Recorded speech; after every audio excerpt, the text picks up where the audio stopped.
The wedding auction was in full swing when Ethan Boone, wild-eyed and weathered from 10 years of mountain exile, burst through the church doors.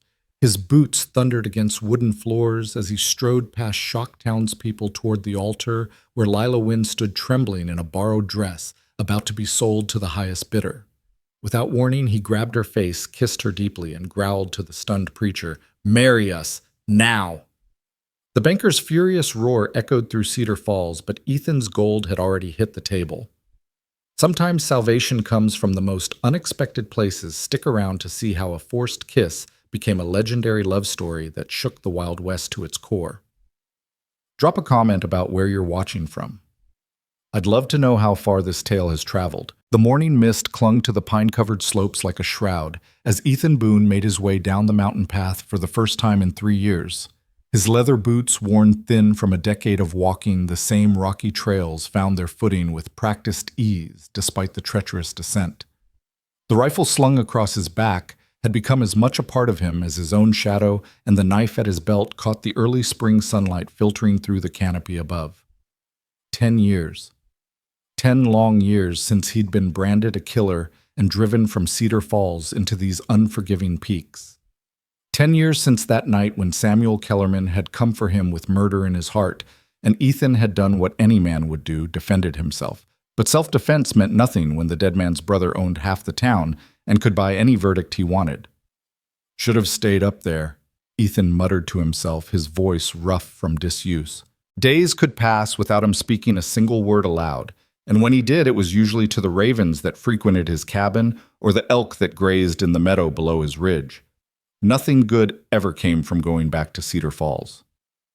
But his flour was gone, his coffee, nothing but memories and the last of his ammunition spent on a grizzly that had gotten too curious about his smokehouse last month. A man could live off the land for only so long before civilization's conveniences became necessities. Besides, 3 years had passed since his last trip down. Maybe folks had forgotten. Maybe they'd moved on. The trail widened as he descended, joining the main road that wound through the valley toward town. He could see smoke rising from chimneys in the distance, hear the faint sound of hammering from the lumber mill. Cedar Falls had grown in his absence, new buildings sprouted where forest had once stood, and the road showed marks of heavier traffic than he remembered. As he approached the outskirts, Ethan pulled his wide-brimmed hat lower over his eyes and hunched his shoulders forward. The beard he'd grown thick and wild would help disguise him, as would the sun-weathered skin and the new lines etched around his eyes. Mountain living had changed him, carved away the soft edges of youth, and left something harder, more elemental in its place.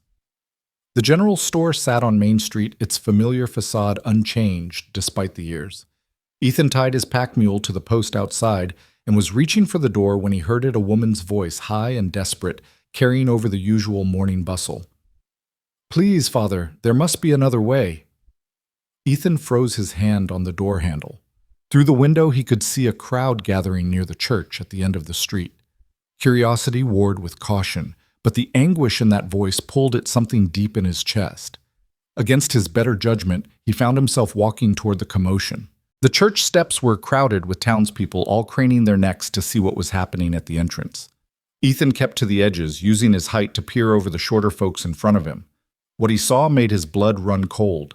A young woman stood on the church steps, her auburn hair gleaming in the morning sun.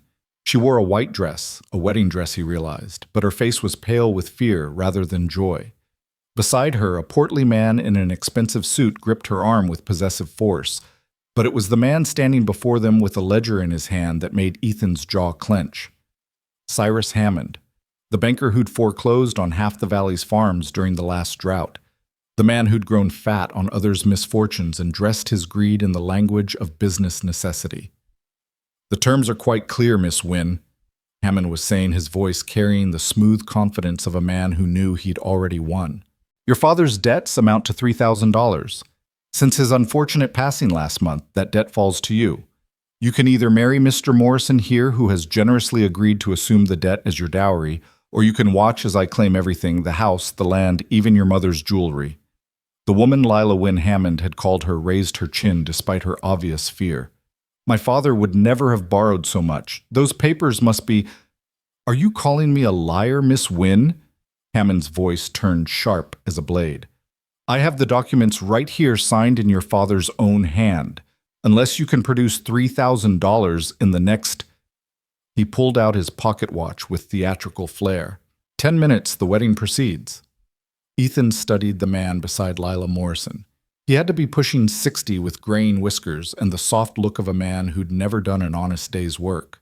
His thick fingers dug into Lila's arm as she tried to pull away, and the hungry way he looked at her made Ethan's skin crawl. "This ain't right," muttered someone near Ethan. "Tom Wynn was a good man. Never borrowed a cent in his life." "Hush," another replied. "You want Hammond coming after you next." The crowd's reluctant acceptance of this injustice stirred something in Ethan that he'd thought long dead, a sense of righteous anger that had nothing to do with his own survival. He'd spent 10 years learning to mind his own business, to keep his head down and his problems to himself. But watching this young woman being sold like cattle to pay a debt that likely never existed. "5 minutes, Miss Wynn," Hammond announced. "Shall we proceed inside?" Morrison's grip tightened, and he began steering Lila toward the church entrance. Her eyes darted wildly around the crowd, searching for help that wouldn't come.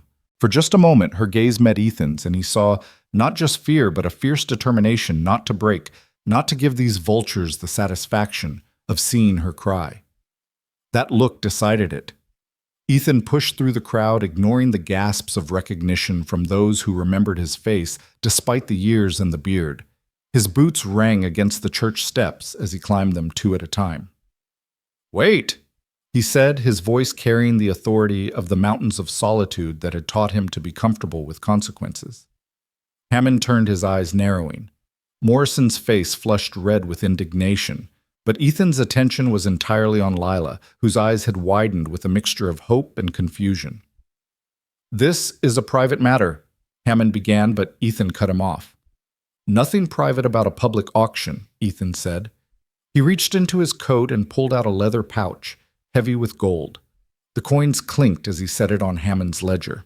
$3,000, you said." The crowd murmured with excitement. Hammond's face went through several expressions, surprise, calculation, and finally a cold fury. "Mr. Boone, I thought you understood you weren't welcome in Cedar Falls." "Money's still good, ain't it?"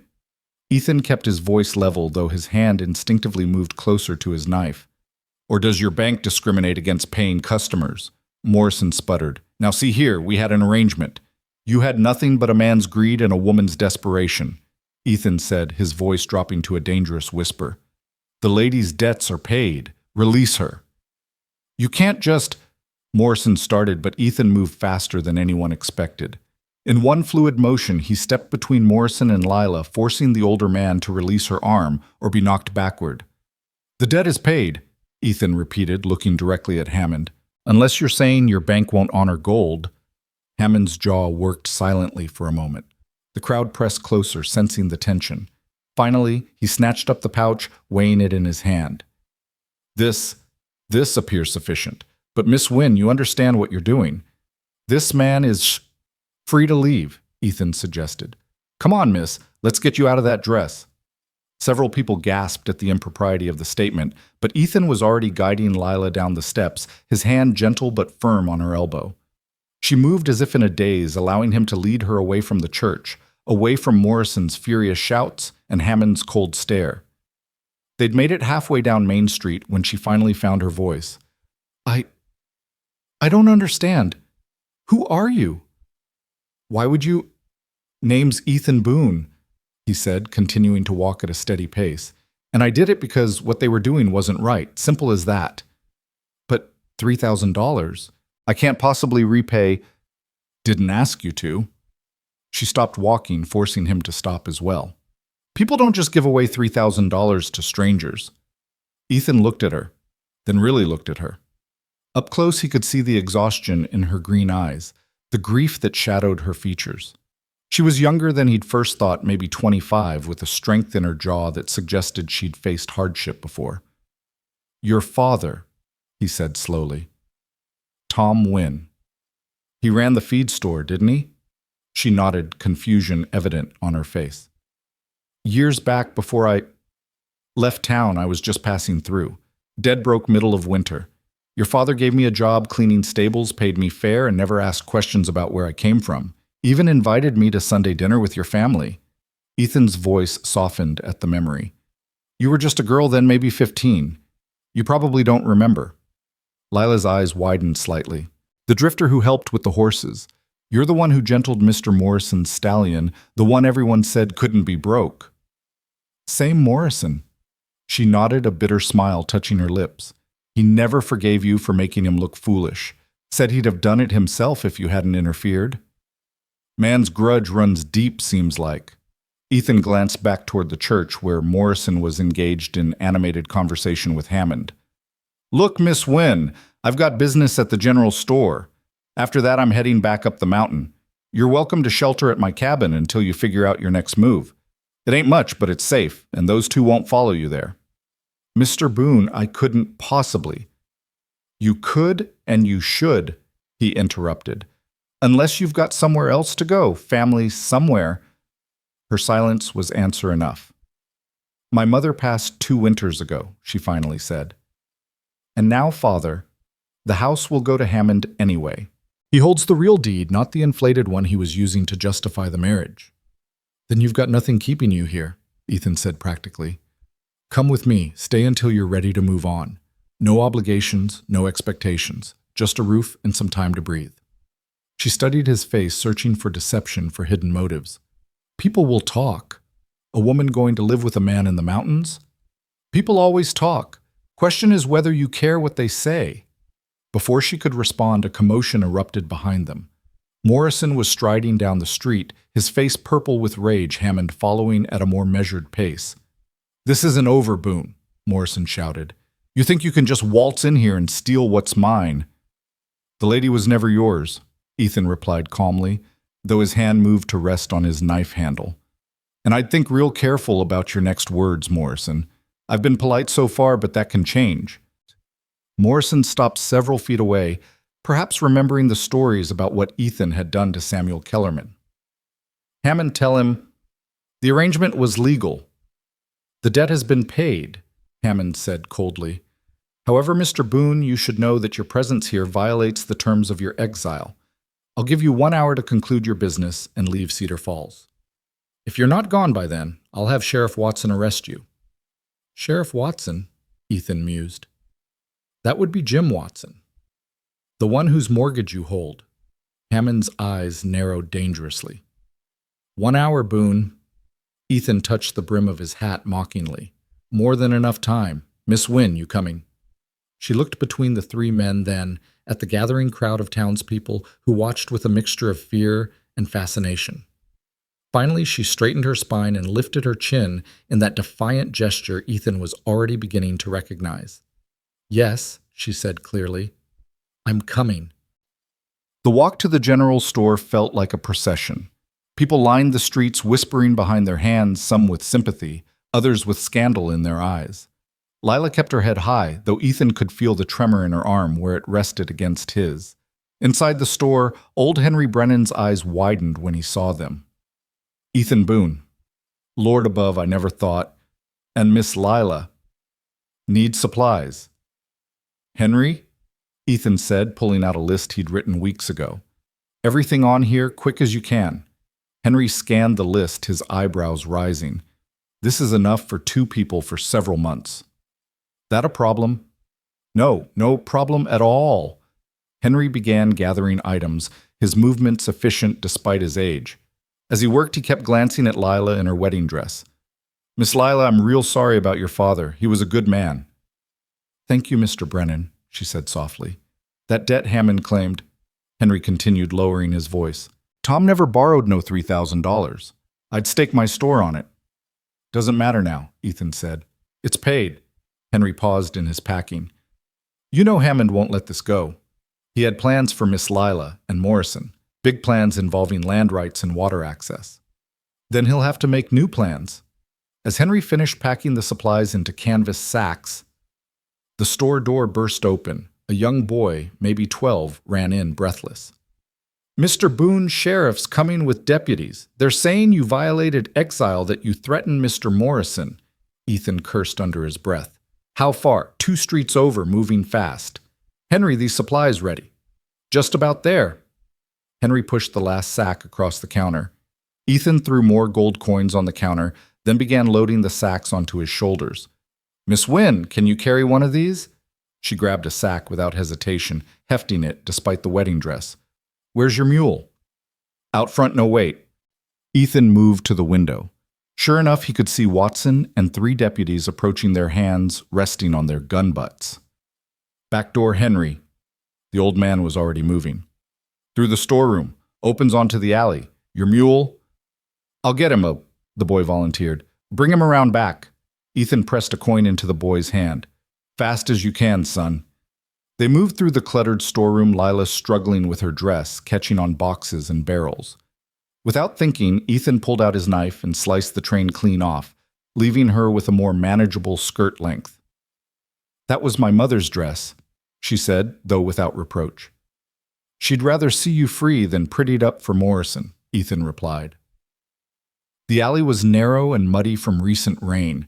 They could hear Sheriff Watson's voice from inside the store demanding to know where they'd gone. The boy appeared with the mule just as Henry's voice rose in protest about warrant requirements. Ethan threw the supplies over the mule's back with practiced efficiency, then turned to Lila. "Can you ride?" "Yes, but heel." Without ceremony, he lifted her onto the mule's back. "Hold tight. This might get rough."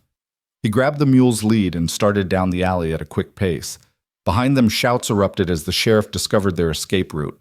Ethan broke into a run, the mule trotting alongside Lila, gripping its mane with white knuckles. They burst out of the alley onto the side street that led toward the mountain trail.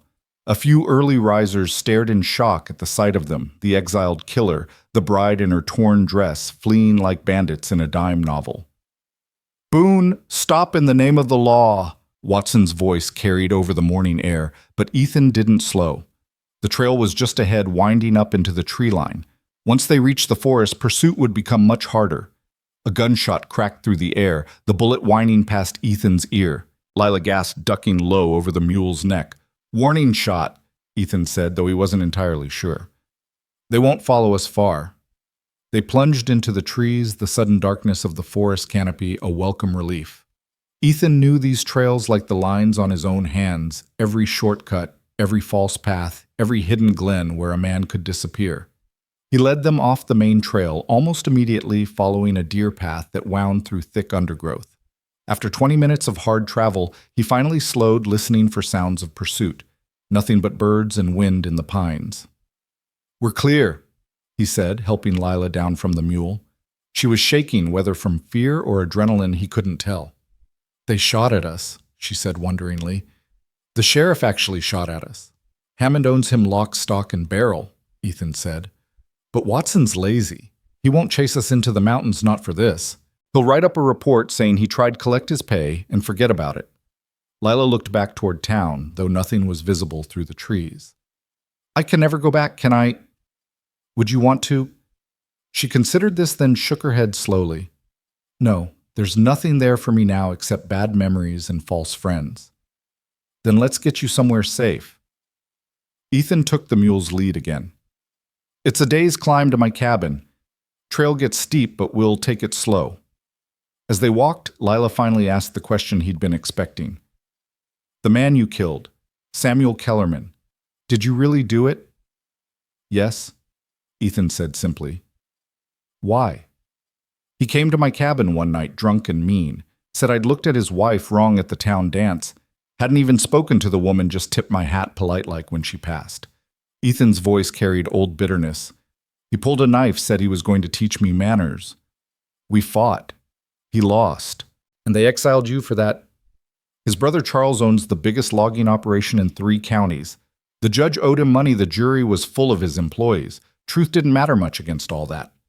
They walked in silence for a while, the trail growing steeper as they climbed. Lila had to stop frequently to rest, unused to such exertion, but she never complained. As the sun reached its zenith, Ethan called a proper halt by a mountain stream. "Drink?" he said, offering her his canteen. "And you might want to change out of what's left of that dress. There's clothes in one of those packs, men's clothes, but they'll do better than silk and lace up here." She looked at the pack, then at him. "You planned for this. The clothes, the extra supplies." "I planned for possibilities," he corrected. When I saw what was happening at the church, seemed like you might need options. While she changed behind a cluster of boulders, Ethan studied their back trail. Still no sign of pursuit, but he spotted something else, fresh horse tracks crossing the trail, heading higher into the mountains.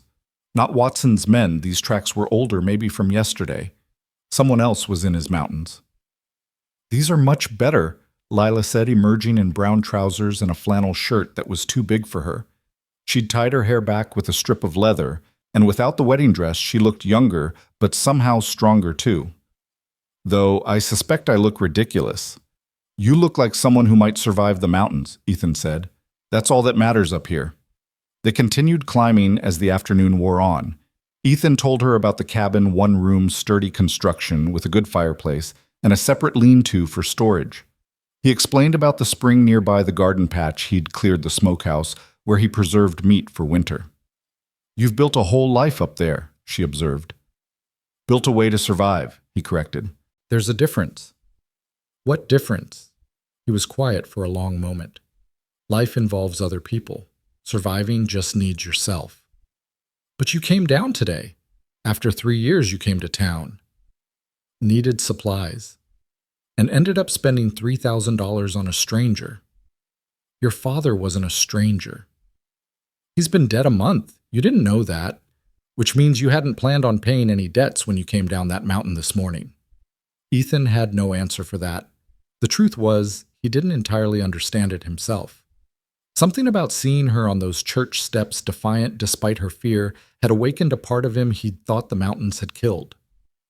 As the sun began its descent toward the western peaks, they reached a plateau where the trail leveled briefly. Ethan stopped, frowning at fresh signs in the dirt. What is it? Lila asked. More tracks. 3 horses, maybe 4 hours old. He stood scanning the tree line. We're being followed, but not by Watson. Morrison. Maybe. Or... He didn't finish the thought, but his hand went to his rifle. We need to move faster. Can you manage? She nodded, though he could see exhaustion in every line of her body. They pushed on the trail, growing rougher as shadows lengthened across their path. Ethan's every sense was alert now, reading the forest for signs of danger.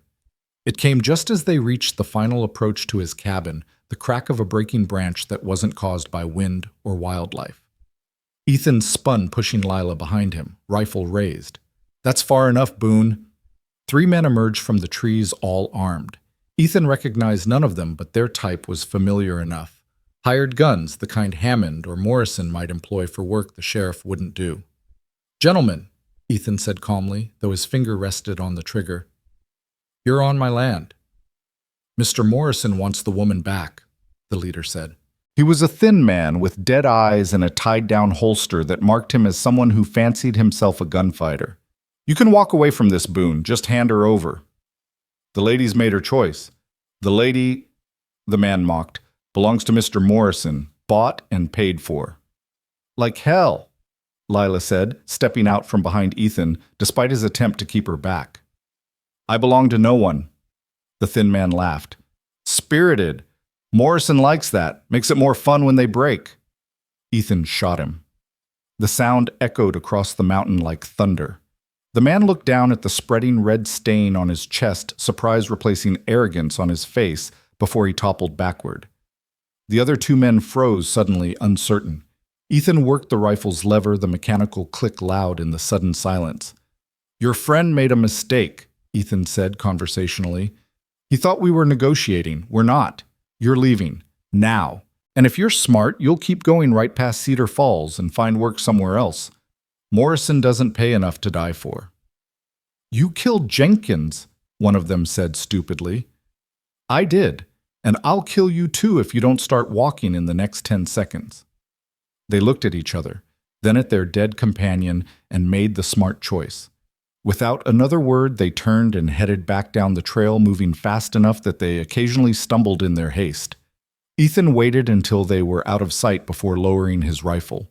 His hands were steady, but inside he felt the old familiar coldness that came with killing.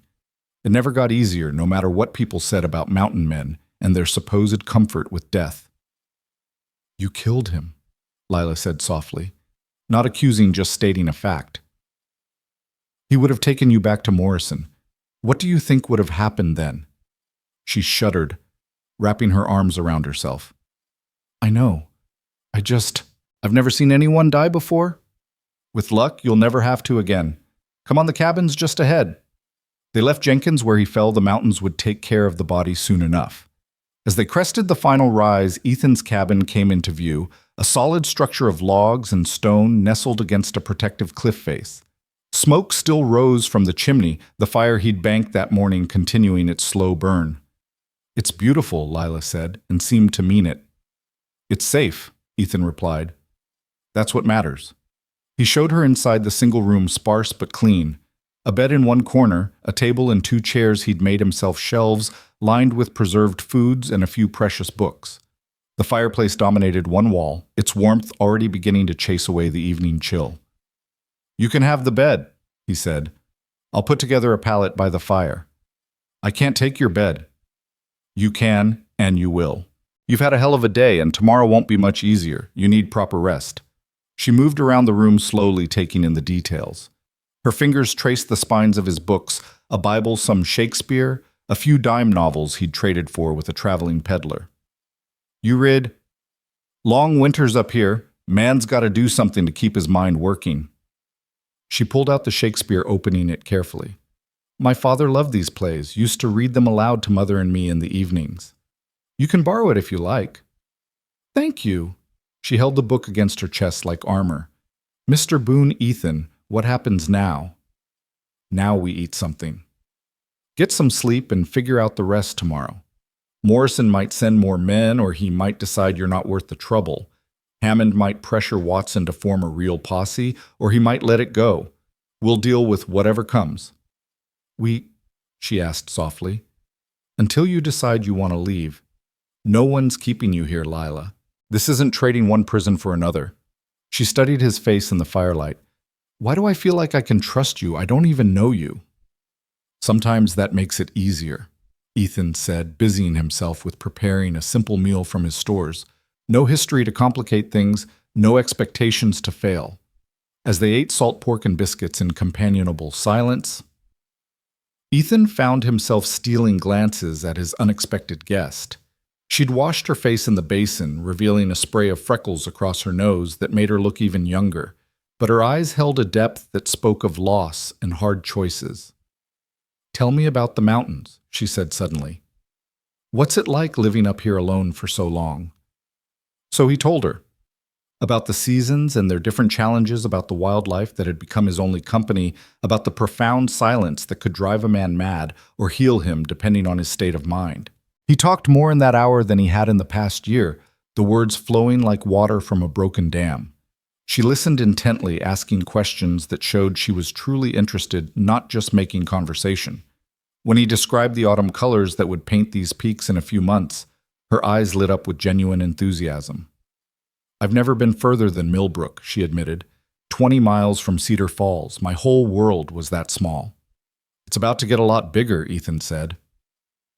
As the fire burned low and exhaustion finally claimed her, Ethan helped her to the bed, piling on extra blankets against the mountain cold. She was asleep almost instantly, her breathing deep and even. Ethan sat by the dying fire rifle across his knees, thinking about the day's events. In one morning, he'd shattered 10 years of careful isolation. He'd killed a man, made enemies of powerful people, and taken responsibility for a woman he barely knew. And yet, listening to her quiet breathing in the darkness, he felt more alive than he had in a decade. The mountains had kept him safe, but they'd also kept him frozen, suspended in time like an insect in amber. Lila's presence, unexpected and complicated as it was, had cracked that amber wide open. Outside, an owl called in the darkness, its haunting cry echoing off the cliffs. Ethan knew that tomorrow would bring new challenges. Morrison wouldn't give up easily, and Hammond had too much invested in whatever scheme he'd been planning. There would be more violence, more danger. But for tonight, in this small cabin, high above the world, 2 damaged souls had found an unexpected sanctuary in each other's company.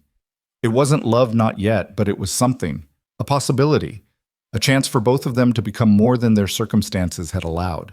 As Ethan finally allowed himself to drift towards sleep, still sitting upright with his rifle ready, he thought about Tom Wynn and that long-ago kindness. The old man probably never imagined that hiring a desperate drifter for a few days' work would someday save his daughter from a fate worse than death. Life was strange that way, full of unexpected connections and delayed repercussions. The fire crackled its last sending shadows dancing across the walls before darkness claimed the cabin entirely. Outside the mountains stood their eternal watch, indifferent to human drama, but somehow comforting in their permanence. Tomorrow would bring what it would bring.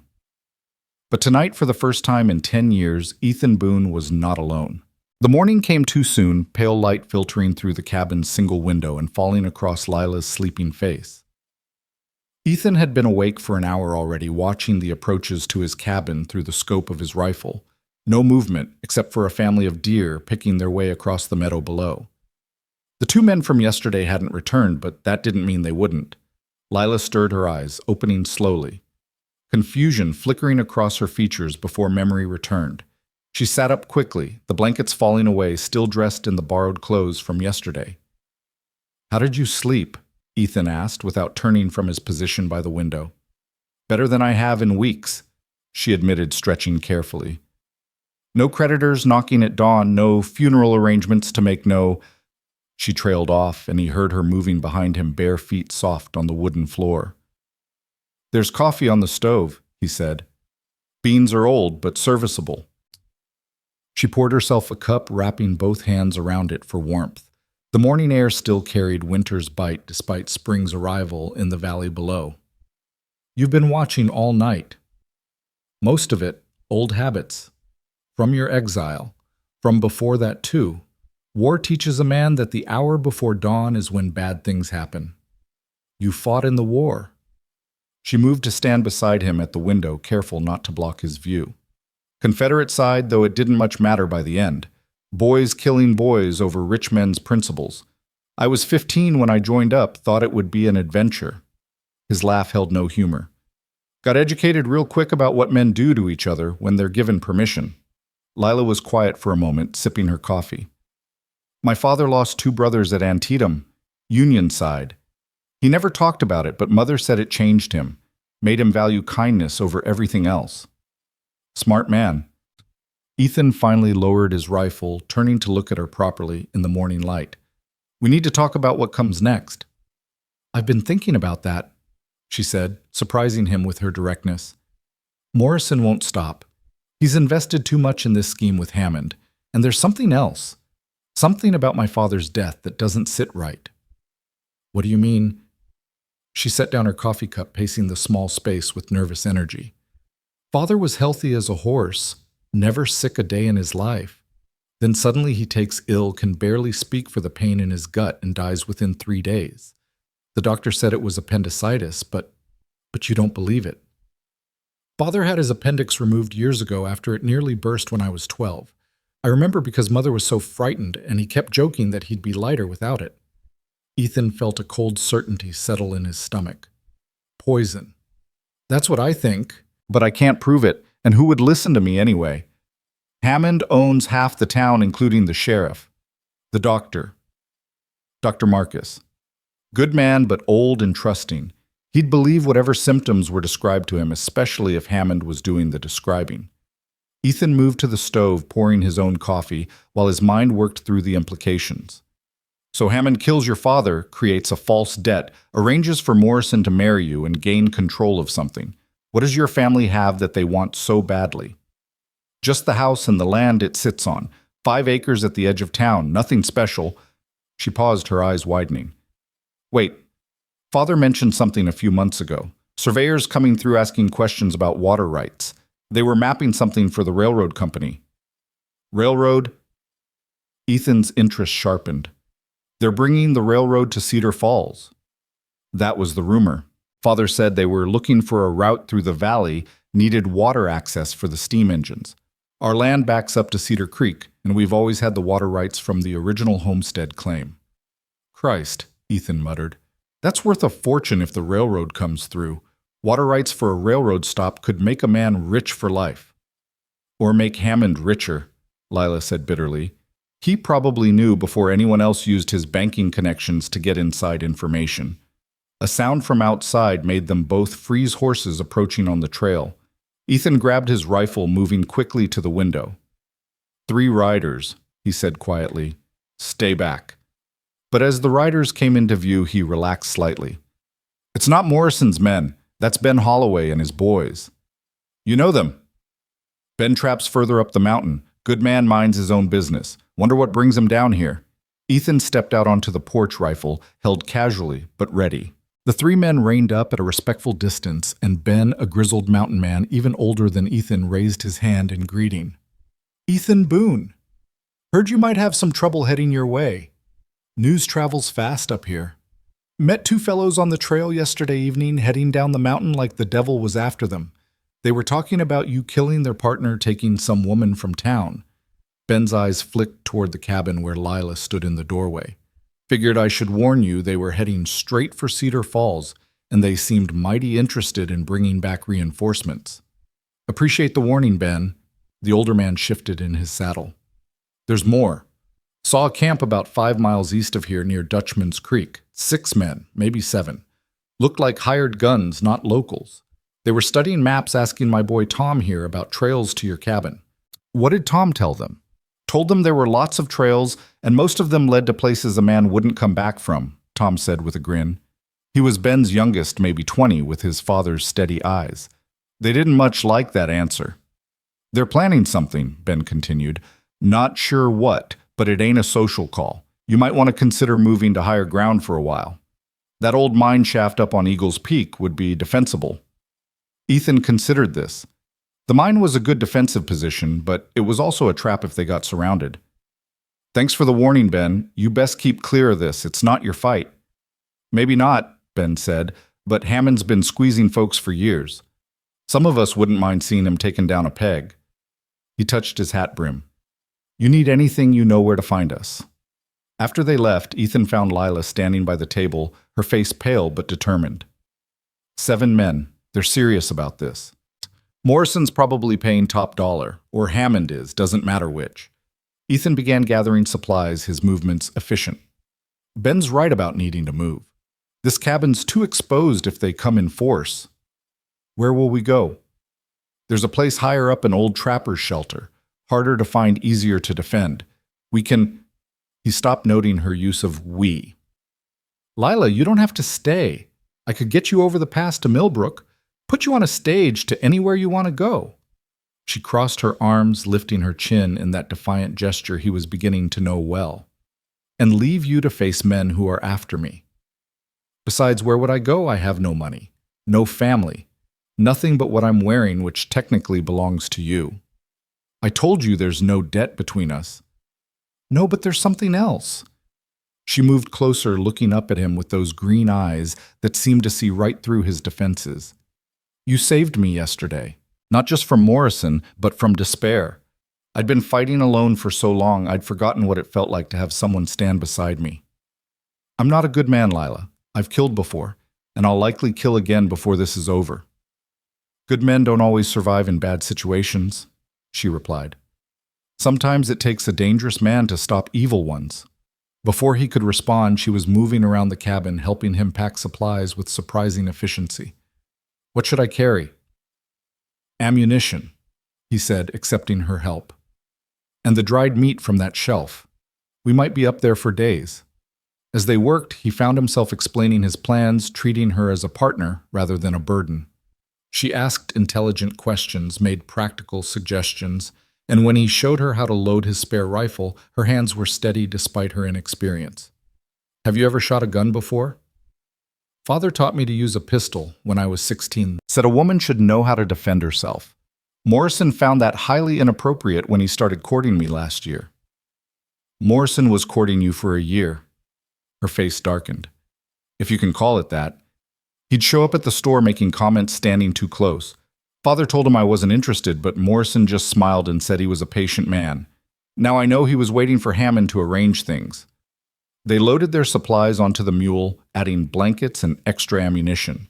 Ethan saddled his horse, a sturdy mountain breed he'd traded for 2 years ago. You'll ride, I'll lead the mule. I can walk. You'll ride, he repeated firmly. We need to move fast, and you're still exhausted from yesterday. As she mounted the horse, adjusting her position with practiced ease, Ethan allowed himself a moment of admiration. Most women would have been in hysterics by now, faced with killers and wilderness in equal measure. But Lila Wynn had steel in her spine that matched any mountain man's. The trail to the upper shelter was barely visible, more of a game path than anything humans regularly used. Ethan had discovered it his third year in exile, following an elk that led him to the hidden valley where the old trapper's shelter stood. The original builder was long dead, but his construction was solid logs chinked tight against the wind, a stone chimney that drew clean and best of all approaches that could be watched from multiple angles. They climbed steadily for 2 hours, the air growing thinner and colder as they ascended. Patches of snow still clung to northern slopes, and their breath came in visible puffs. Lila never complained, though Ethan could see her gripping the saddle horn tighter as the trail skirted steep drops. "How much further?"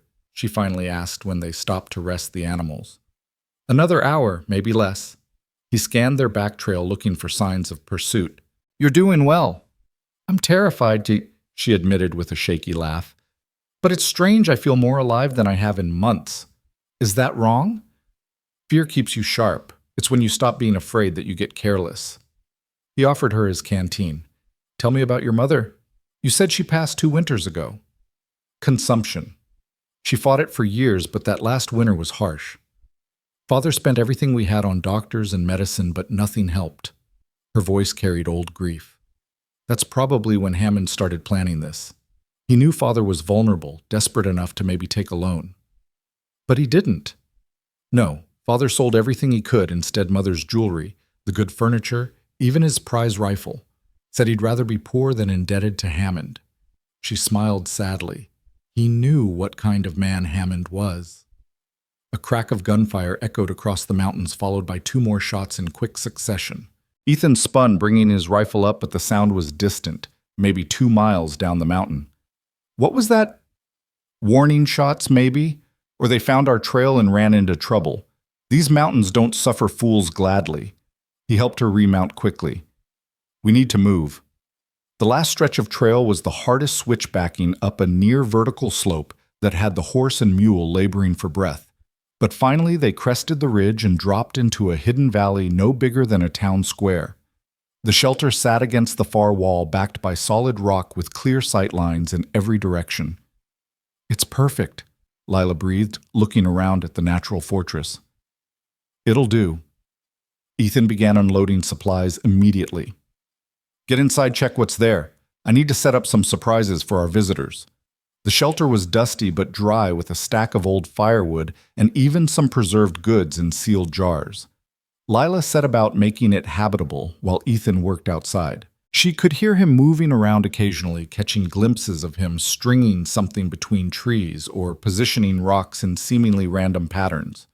"Tripwires," he explained when she asked, "attached to tin cans with pebbles. Anyone approaching in the dark will announce themselves."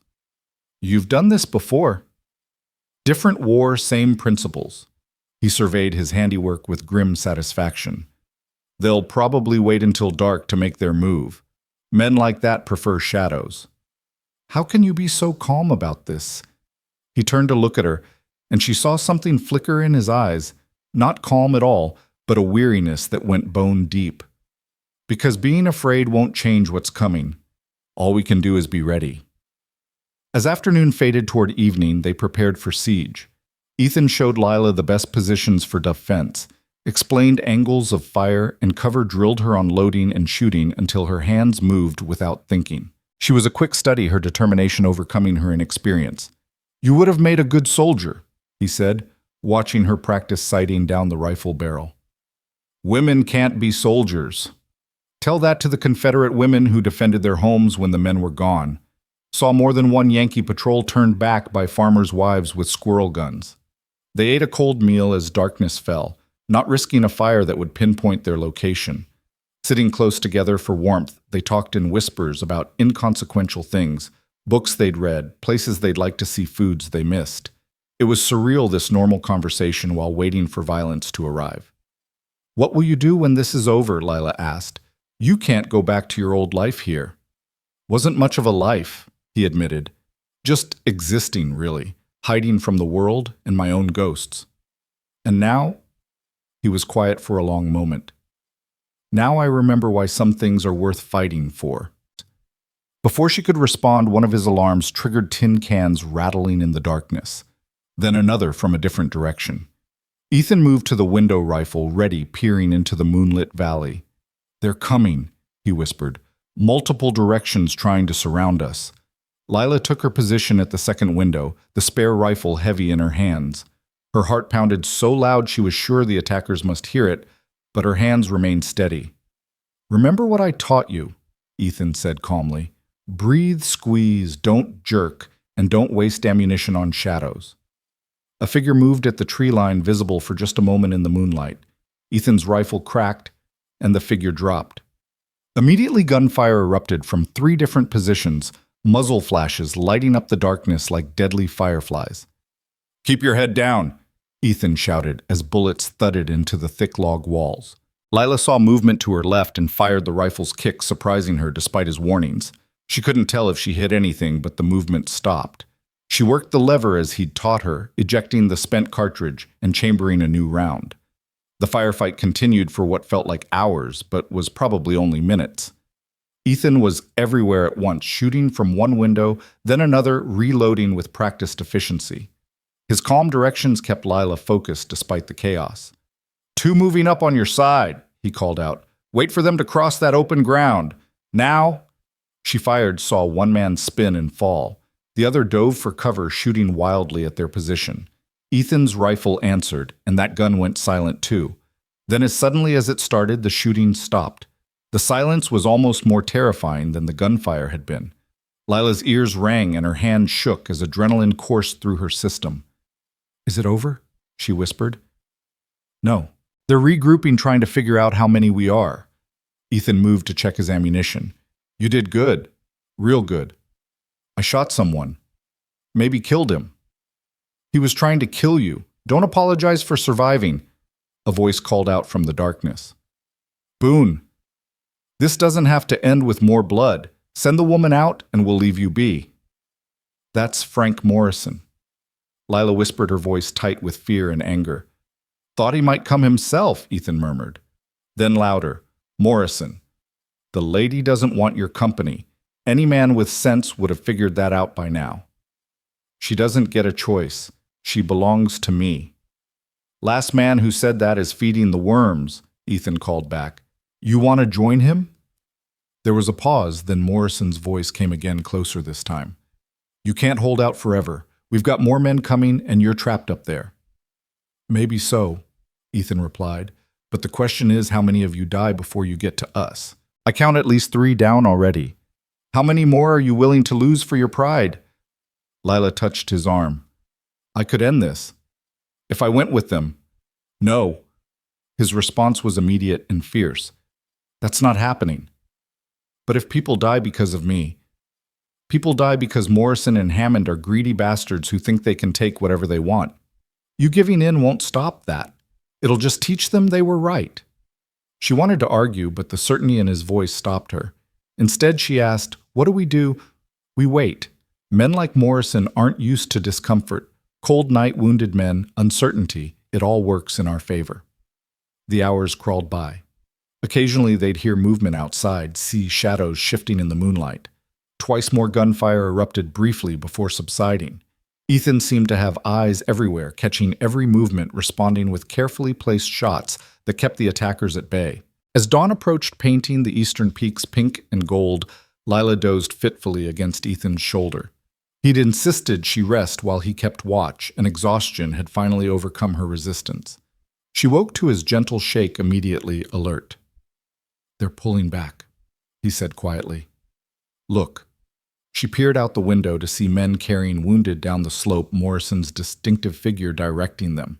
They'd given up, at least for now. "We won. We survived the night. That's not the same as winning." He stood, stretching muscles cramped from hours of vigilance. "They'll be back, probably with more men and a better plan." "So what do we do?" Ethan was quiet for a moment, watching the last of Morrison's men disappear into the trees. "We take the fight to them. They expect us to stay defensive, wait for the next attack. Instead, we hunt them. Hunt them. I know these mountains better than anyone alive. In open combat, they have the advantage of numbers. But if we turn this into a stalking game, pick them off one by one, make them afraid of every shadow. He smiled grimly. Well, let's just say the mountains have a way of evening the odds. Lila stood, her legs stiff, but her resolve firm. Then we hunt. As the morning sun climbed higher, casting long shadows across the valley, they prepared to leave their sanctuary. The game had changed now. They were no longer prey waiting to be cornered. They were about to become the predators, and Morrison's men would learn what generations of mountain men already knew in these peaks. Death could come from any direction at any moment with no warning but the crack of a rifle and the whisper of a bullet finding its mark. "Are you sure about this?" Ethan asked, giving her one last chance to reconsider. "Once we leave here, there's no going back. We'll be committing to a fight that might not end well." She checked her rifle, her movements now practiced and sure. "I've been running or hiding my whole life, Ethan. From Morrison's advances, from Hammond's schemes, from the fear that I'd end up like my mother, helpless and dependent. I'm done running."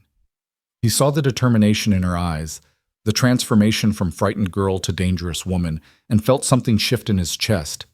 "Then let's show them why they should have left us alone." They slipped out of the shelter as the morning mist began to rise, two figures melting into the wilderness that would either shelter them or become their grave. Behind them, the abandoned shelter stood empty, a monument to the night they'd survived and the choices they'd made. The hunt was about to begin. The mountain mist clung to them like a living thing as they descended from the shelter, following a route Ethan had scouted years ago when paranoia had driven him to map every possible escape path. Lila moved behind him with surprising grace, her boots finding purchase on the loose shale without sending rocks tumbling to announce their presence. The transformation in her over the past day was remarkable, from terrified bride to armed survivor, though Ethan could still see the tremor in her hands when she thought he wasn't looking. They found Morrison's camp by the smell of coffee and bacon carrying on the morning breeze. The hired guns had set up in a meadow below, exactly where Ethan had predicted, close enough to watch the approaches to the shelter, but far enough to feel safe from rifle fire. Amateur mistake. These were town killers, not mountain fighters. 6 men, Ethan whispered, belly down beside Lila on a ridge overlooking the camp. Morrison and 5 guns. 2 of them are wounded from last night. Through the rifle scope, he could see Morrison pacing, his face red with fury as he gestured wildly at his men. One sat with his arm in a bloody sling, another had a bandage wrapped around his thigh. The remaining 3 looked nervous, constantly scanning the tree line as if death might emerge at any moment. They weren't wrong. "What's the plan?" Lila asked, her voice steady despite the situation. "We make them run. Men like these only fight when they think they'll win. Take away their confidence, make them feel hunted instead of hunters, and they'll break." He showed her how to position herself for a clear shot, how to use the natural cover of rocks and fallen logs. "When I fire, you count to 3, then shoot. Doesn't matter if you hit anything, we want them panicked, not knowing how many we are or where we're shooting from. And then we move. Fast, never stay in one position after firing. These mountains will echo the shots, make it impossible for them to pinpoint our location if we keep moving." Morrison had stopped pacing, was now berating one of his wounded men. The perfect moment. Ethan centered his crosshairs on the coffee pot sitting on their campfire, a detail that would terrify more than a kill shot. He squeezed the trigger. The pot exploded in a spray of hot liquid and metal shards. Men dove for cover, shouting in confusion. Lila's shot followed, splintering a log near their supplies. Then Ethan was pulling her up, both of them running along the pre-planned route as return fire erupted behind them. They circled wide, taking 20 minutes to reach their second position. The camp was in chaos below, men arguing, Morrison screaming orders that contradicted each other. 2 men were trying to saddle horses while keeping behind cover, a nearly impossible task that would have been comical if the situation weren't so deadly. "Again," Ethan said, and this time his shot took the hat off Morrison's head while Lila's struck a tree inches from a gunman's face. They were gone before the echo faded, leaving only confusion in their wake. By the 3rd attack, one of the hired guns had enough.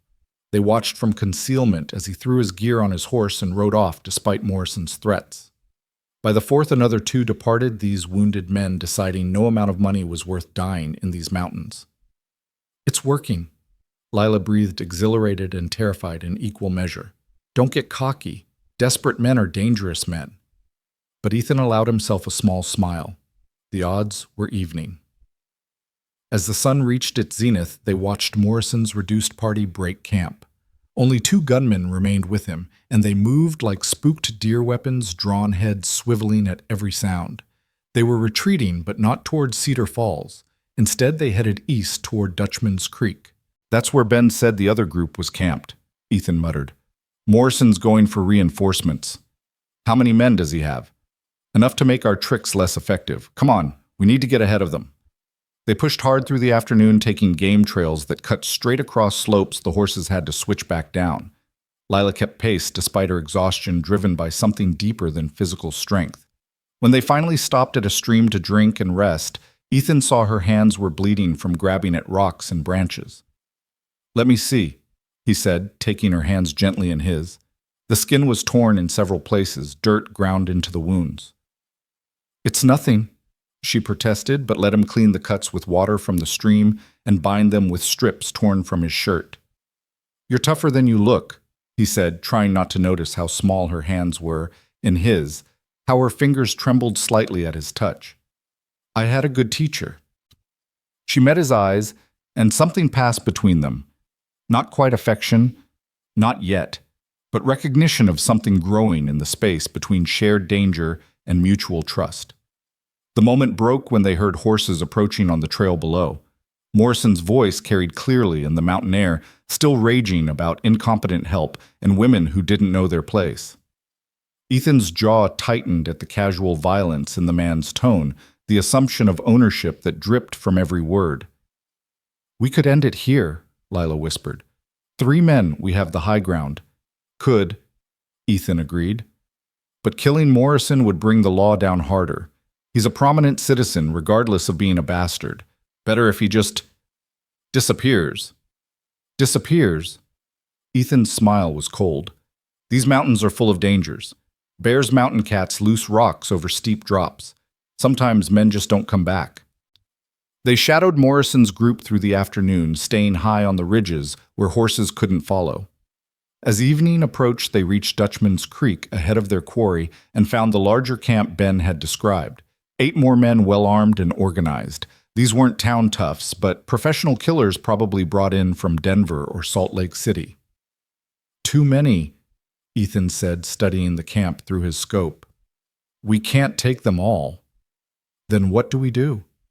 He was quiet for a long moment, considering options. Then his expression changed, something dark and calculating, replacing his usual careful control. We don't fight them. We turn them against each other. That night, while Morrison met with the leader of the hired guns, a scarred man named Garrett, who wore his pistols low and tied down, Ethan and Lila crept close to their camp. The plan was dangerous, requiring them to get within 50 yards of armed killers, but Ethan had learned long ago that the best defense was often chaos among your enemies. They waited until the men had been drinking for an hour, their voices growing louder and their attention wavering. Then Ethan put his plan into action. His first shot took out their whiskey bottle, sending glass and alcohol spraying across the fire. His second killed one of their horses, Morrison's distinctive bay stallion. In the confusion that followed, Lila played her part perfectly. Her voice carried across the darkness, high and mocking. Morrison, you coward! Sending boys to do a man's job. Why don't you face me yourself? The hired guns erupted in accusations. Who had been on watch? How had a woman gotten so close? Morrison's rage turned on Garrett, accusing him of incompetence, of taking money without delivering results. Garrett, his pride stung and whiskey courage flowing, responded in kind. Ethan's third shot, carefully placed, struck the ground between the 2 men just as their argument reached its peak. Both drew their weapons, each thinking the other had fired. Only the quick intervention of their men prevented bloodshed, but the damage was done. Trust was broken, and in these mountains trust was all that kept men alive. They retreated as voices rose in the camp, accusations flying like bullets. By morning, Ethan knew some of those men would be gone. Fear and mistrust were more effective than any ammunition. "You're devious," Lila said as they made their way back to their own cold camp hidden in a cluster of rocks a mile away. "Alive and devious beats honorable and dead," he replied. They spent the night pressed close together for warmth, not daring to light a fire that might give away their position. Neither spoke about the intimacy of their situation, the way their bodies fitted together like puzzle pieces, or how natural it felt to wake with her head on his shoulder and his arm protective around her. Morning brought exactly what Ethan had hoped for division in the enemy camp. Through his scope, he watched 3 of Garrett's men packing their gear, clearly done with the job.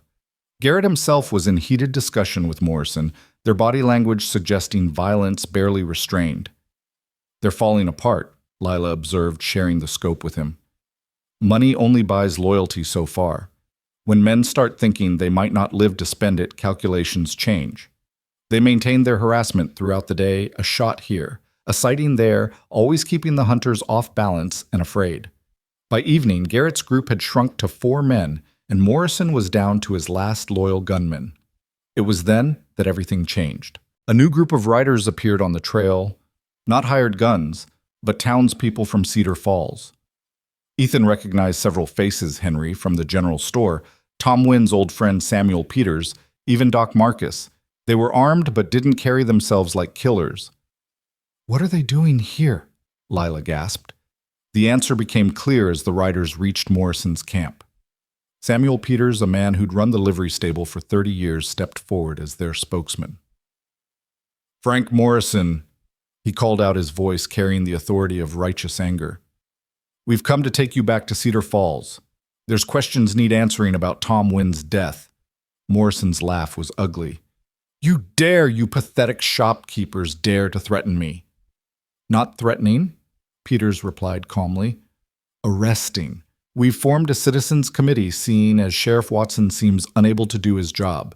Doc Marcus here has new information about Tom's death, and we mean to see justice done." "You have no authority."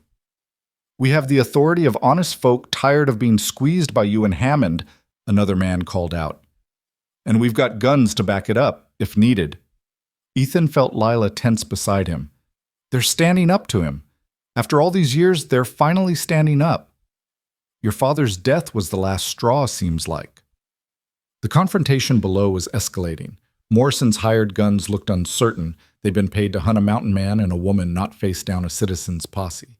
Garrett made a decision, raising his hands and backing away. "This ain't our fight," he announced. "You want to settle town business? Settle it. We're done here." Morrison's face went purple with rage as Garrett and his remaining men mounted up and rode away, leaving him with just one supporter against a dozen angry townspeople. Even that man looked ready to bolt. "You can't do this," Morrison screamed. "Hammond will have you all hanged." "Hammond's got his own problems," Peters replied. "Federal marshals arrived this morning investigating some interesting irregularities in his banking practices. Seems someone sent them a package of documents about false debts and forged signatures. You wouldn't know anything about that, would you?" The accusation hung in the air like gun smoke. Morrison reached for his pistol, but 3 rifles swung to cover him before his hand touched the grip. "Don't be stupid, Frank," Doc Marcus said. "You're done. It's over." Watching from above, Ethan felt a savage satisfaction as Morrison was disarmed and his hands bound. The tyrant who'd tried to force Lila into marriage, who'd sent killers after them, was being led away like a common criminal. "We should go down," Lila said. "Tell them what really happened." "Not yet. Let's see how this plays out first." They watched the posse leave with Morrison in custody, his last gunman having abandoned him to his fate. As the dust settled and silence returned to the mountains, Ethan and Lila were left alone with the weight of what had just occurred. "It's over," she said wonderingly. "It's really over." "Maybe," Ethan said, though he couldn't shake the feeling that Hammond wouldn't give up so easily. Men like him didn't build empires by accepting defeat. They made their way back to Ethan's cabin as darkness fell, both exhausted beyond measure, but too wired with adrenaline to rest. The cabin felt strange after their time in the wild, too civilized, too confined. They stood awkwardly in the doorway, unsure how to navigate this new reality where they weren't running or fighting for their lives. "I should heat some water," Lila finally said. We both need to wash. While she busied herself at the stove, Ethan checked his supplies and weapons, needing the familiar routine to ground himself. The past 3 days felt like 3 years' time compressed and stretched by danger and proximity to death. "Ethan," Lila said softly. He turned to find her standing by the table, hands clasped nervously. "What happens now with us? I mean..." He'd been dreading this question, knowing it would come. "You're free now. Morrison's done, probably headed for prison. You can go back to Cedar Falls, reclaim your father's property." "That's not what I asked." The directness of her response made him look at her properly. She'd washed her face and hands, pulled her hair back, and in the lamplight she looked young and vulnerable, but also fiercely determined. "Lila, I can't offer you anything. I'm still in exile, still wanted for killing Kellerman. This cabin, these mountains, this is all I have." "I didn't ask what you could offer," she said, moving closer. "I asked what happens with us. Because something happened out there, Ethan. We became something together that neither of us is alone." He wanted to deny it, to send her away for her own good, but the words wouldn't come. Instead, he found himself reaching for her, pulling her against him in an embrace that was part relief, part recognition of a truth he'd been fighting. "I don't know how to be with someone," he admitted against her hair. 10 years alone changes a man." "Then we learn together," she said simply. "If you want to." Before he could respond, the sound of approaching horses made them both freeze. Ethan grabbed his rifle, pushing Lila behind him as he moved to the window. But instead of threat, he saw Salvation Sheriff Watson approaching under a white flag, accompanied by Samuel Peters and, surprisingly, Judge Harrison from the territorial court. "Ethan Boone," the judge called out. "We come in peace, need to talk with you." Warily, Ethan stepped onto the porch, rifle lowered but ready. "Judge Harrison, bit far from your courthouse." "Extraordinary circumstances call for extraordinary measures," the judge replied, dismounting with the careful movements of a man unaccustomed to hard riding. "May we come in? What I have to say affects both you and Miss Wynn." Once inside, the judge accepted coffee gratefully before explaining his presence. Federal investigation into Hammond's bank has uncovered extensive corruption, including bribing territorial officials and falsifying legal documents. Among those documents were the trial records from your case, Mr. Boone. Ethan's grip on his coffee cup tightened. "What about them?" "They were falsified. Witness testimonies that were never given, evidence that didn't exist. Charles Kellerman paid Hammond to ensure your conviction regardless of the truth." The judge's weathered face showed genuine regret. "Your exile was illegal, Mr. Boone. The territorial government is prepared to issue a full pardon and restore your rights as a citizen." The words hit Ethan like a physical blow. 10 years of exile, of isolation and survival, all based on lies and corruption. He felt Lila's hand find his, anchoring him as his world shifted. "Additionally," the judge continued, "Morrison has confessed to poisoning Tom Wynn on Hammond's orders. Both men will hang for murder. Miss Wynn, your father's property is yours, free and clear, along with a substantial settlement from Hammond's seized assets." "I don't want blood money," Lila said quietly. "It's not blood money, it's justice," Peters interjected. "Your father would want you provided for." The judge stood, preparing to leave. "Mr. Boone, you're free to return to Cedar Falls whenever you choose. The town owes you an apology and a debt of gratitude. Your actions these past days helped expose Hammond's entire network of corruption." After they left, Ethan and Lila sat in stunned silence. Everything they'd fought for, suffered for, had suddenly resolved itself through legal channels they'd never expected to function. "You can go home," Ethan said finally. "So can you. Cedar Falls was never home, just a place I passed through. And now..." He looked at her, this remarkable woman who'd been thrust into his life through violence but had somehow brought light to his darkness. "Now I don't know where home is anymore." She stood, moving to stand before him, her hands framing his face. "Home isn't a place, Ethan. It's people. It's choosing to build something together instead of just surviving alone. You'd stay here in this cabin in these mountains. I'd stay with you wherever that leads. Unless..." Uncertainty flickered across her features. "Unless you want to be alone again." For answer, he pulled her down to him, kissing her with 10 years of loneliness, finally breaking like a dam. When they parted, both breathing hard, he saw his own wonder reflected in her eyes. "I don't want to be alone anymore," he admitted, "but I don't know how to be anything else. Then we figure it out together, day by day, season by season." That night, as they lay together in the bed he'd built for one, but that somehow perfectly fit two, Ethan told her about his years in the mountains. About the first terrible winter when he'd nearly died, about the beauty of autumn, when the aspens turned gold, about the profound silence that could drive men mad, or heal them, depending on their state of mind. "Were you healed?" she asked. Her head on his chest, listening to his heartbeat. "I thought I was. Thought I'd found peace in isolation. But it wasn't peace, just numbness. You can't heal from wounds to the soul without other souls to remind you what being human means."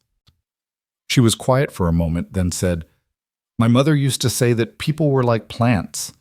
Some thrived in solitude, like the pine trees standing alone and tall, but others were like aspens needing to grow in groves, their roots intertwined underground so deeply you couldn't tell where one ended and another began." "Which are you?" "I thought I was a pine. Tried to be, especially after she died. But these past days with you, I think I'm an aspen. I need connection even if it scares me. And what am I?" She rose up on one elbow, studying his face in the moonlight filtering through the window. "You're a pine that's been alone so long you forgot that even pines drop seeds, create forests. You're not meant to stand alone forever, Ethan." He pulled her back down, holding her close, marveling at how natural it felt. Outside, an owl called in the darkness, and the familiar sound seemed to bless this new configuration of his world. "Tomorrow, we should go to town," she said sleepily. "Face whatever needs facing, settle whatever needs settling." "Tomorrow," he agreed. "But tonight, just this. Just us." As sleep took them, the mountains stood their eternal watch, indifferent to human drama, but somehow complicit in this small miracle, two damaged souls finding wholeness in each other, building something that might, with luck and courage, grow strong enough to weather any storm. The fire burned low in the hearth, casting dancing shadows on the walls. Their breathing synchronized deep and even, the peaceful sleep of those who'd faced death together and chosen life. Outside clouds gathered over the peaks, promising rain by morning rain that would wash away the blood and fear of recent days, leaving the world clean and ready for new growth. The rain came as promised, drumming against the cabin roof in a steady rhythm that woke them just after dawn. Ethan lay still, adjusting to the unfamiliar weight of another person beside him, the warmth of Lila's body curved against his side. For 10 years he'd awakened alone to silence or wind or birdsong, but never to the soft breathing of another human being. The novelty of it made his chest tight with an emotion he couldn't quite name. She stirred her green eyes, opening slowly, confusion flickering across her features before memory returned. A blush colored her cheeks as she realized their proximity, but she didn't pull away. "Morning," she said softly, her voice rough with sleep. "Morning. Rain's coming down hard. Might want to wait before heading to town. Are you looking for excuses to delay?" She propped herself up on one elbow, studying his face with that direct gaze he was learning to both appreciate and fear. "Maybe." He reached up to tuck a strand of auburn hair behind her ear, marveling at his own boldness. "Once we go down there, everything changes. You become the wealthy inheritor of your father's estate. I become the wrongly exiled man returned. We stop being just Ethan and Lila, who survived something together." "We'll still be that too," she said, but uncertainty shadowed her eyes. They both knew how quickly the world could intrude on private happiness, how public opinion could poison even the sweetest well. They rose and dressed with awkward politeness, navigating the small space with careful consideration for each other's privacy. Ethan made coffee while Lila cooked breakfast from his stores, the domestic routine feeling both foreign and oddly right. As they ate, the rain began to lessen sunlight, breaking through clouds in golden shafts that turned the wet forest into something magical. "We should go," Lila said finally. "Putting it off won't make it easier." The ride down to Cedar Falls took longer than usual, the trail muddy and treacherous from the rain. Ethan rode behind Lila on his horse, leading the mule with their supplies. her body pressed back against his with each sway of the horse's gait, and he found himself thinking about things he had no business thinking, about futures he had no right to imagine. As they descended, the forest gave way to cleared land and the town came into view. It looked different somehow, though Ethan couldn't immediately say why. Then he realized Hammond's bank, the largest building on Main Street, had its windows boarded up, and a federal marshal's notice was posted on the door. People emerged from buildings as they rode down Main Street, faces showing a mixture of curiosity, shame, and something that might have been hope. Henry Brennan stepped out of his store, raising his hand in greeting. "Miss Lila, Mr. Boone, good to see you both safe." They dismounted in front of the general store, and immediately a small crowd gathered. Ethan's hand moved instinctively toward his rifle, but Lila touched his arm gently, stilling him. "They're not threatening us," she murmured. Indeed, the faces turned toward them showed more curiosity than hostility. Samuel Peters pushed through the crowd, his weathered face creased with what looked like relief. "Miss Lila, we've been worried. After Morrison was arrested, we didn't know if you were safe up there." "Mr. Boone kept me safe," she said simply, and Ethan noticed how she stood slightly closer to him, presenting them as a unit rather than two separate people. "About that," Peters said, addressing Ethan directly. "The town owes you an apology, sir. We let fear and Hammond's money blind us to justice. What was done to you 10 years ago was wrong, and our silence made us complicit." Ethan shifted uncomfortably. He'd imagined many returns to Cedar Falls over the years, most involving violence or stealth. This public acknowledgement of wrongdoing left him unsure how to respond. "What's done is done," he said finally. "Can't change the past." "No, but we can try to make the future better," Doc Marcus said, joining the group. "Miss Lila, there are matters regarding your father's estate that need attention. The federal investigators have released the property, and there's considerable assets that Hammond was hiding." "How considerable?" Lila asked. "The water rights alone are worth a fortune with the railroad coming through. Plus there's the compensation settlement the territorial government approved." "You're a wealthy woman, Miss Lila. Wealthy enough to do whatever you choose." Ethan felt her stiffen beside him, saw the calculation in the crowd's eyes. Yesterday she'd been the desperate daughter forced into marriage to pay debts. Today she was an heiress, and that changed everything in a town like Cedar Falls.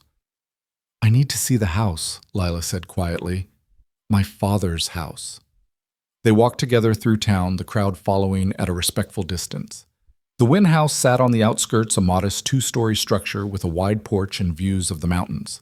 Someone had maintained it in the weeks since Tom's death. The garden was weeded, the porch swept clean. "I've been looking after it," Mrs. Patterson said, emerging from the crowd. She'd run the boarding house for 20 years, one of the few who'd shown kindness to Ethan before his exile. "Didn't seem right to let Tom's work go to waste." Lila's eyes filled with tears as she climbed the porch steps, her hand trailing along the railing her father had built. Ethan hung back, uncertain of his place here, but she turned and held out her hand to him. "Come with me," she said. "Please." Inside the house was exactly as Tom Wynn had left it, neat, orderly, with books everywhere and the faint smell of pipe tobacco still lingering. Lila moved through the rooms like a ghost, touching familiar objects, pausing at family photographs. "This was their wedding portrait," she said, showing Ethan a faded daguerreotype of a younger Tom Wynn and a woman who could only be Lila's mother. The resemblance was striking, though Lila had a strength in her jaw that must have come from her father. "You look like her." She was beautiful. Father always said I got her beauty, but his stubbornness. Her voice broke slightly. "I miss them both so much." Ethan pulled her against him, letting her cry into his shirt, feeling the shudders that ran through her body. The crowd had remained outside, giving them this private moment, but he could feel the weight of their curiosity pressing against the windows. When her tears subsided, they explored the rest of the house. In Tom's study, they found something unexpected. A letter addressed to Lila dated the day before his death. With trembling hands, she opened it and read aloud, "My dearest daughter, if you are reading this, then Hammond has moved against me sooner than expected. I write this in haste, knowing that by tomorrow I may not be able to write at all. Hammond and Morrison have been planning something involving our land for months.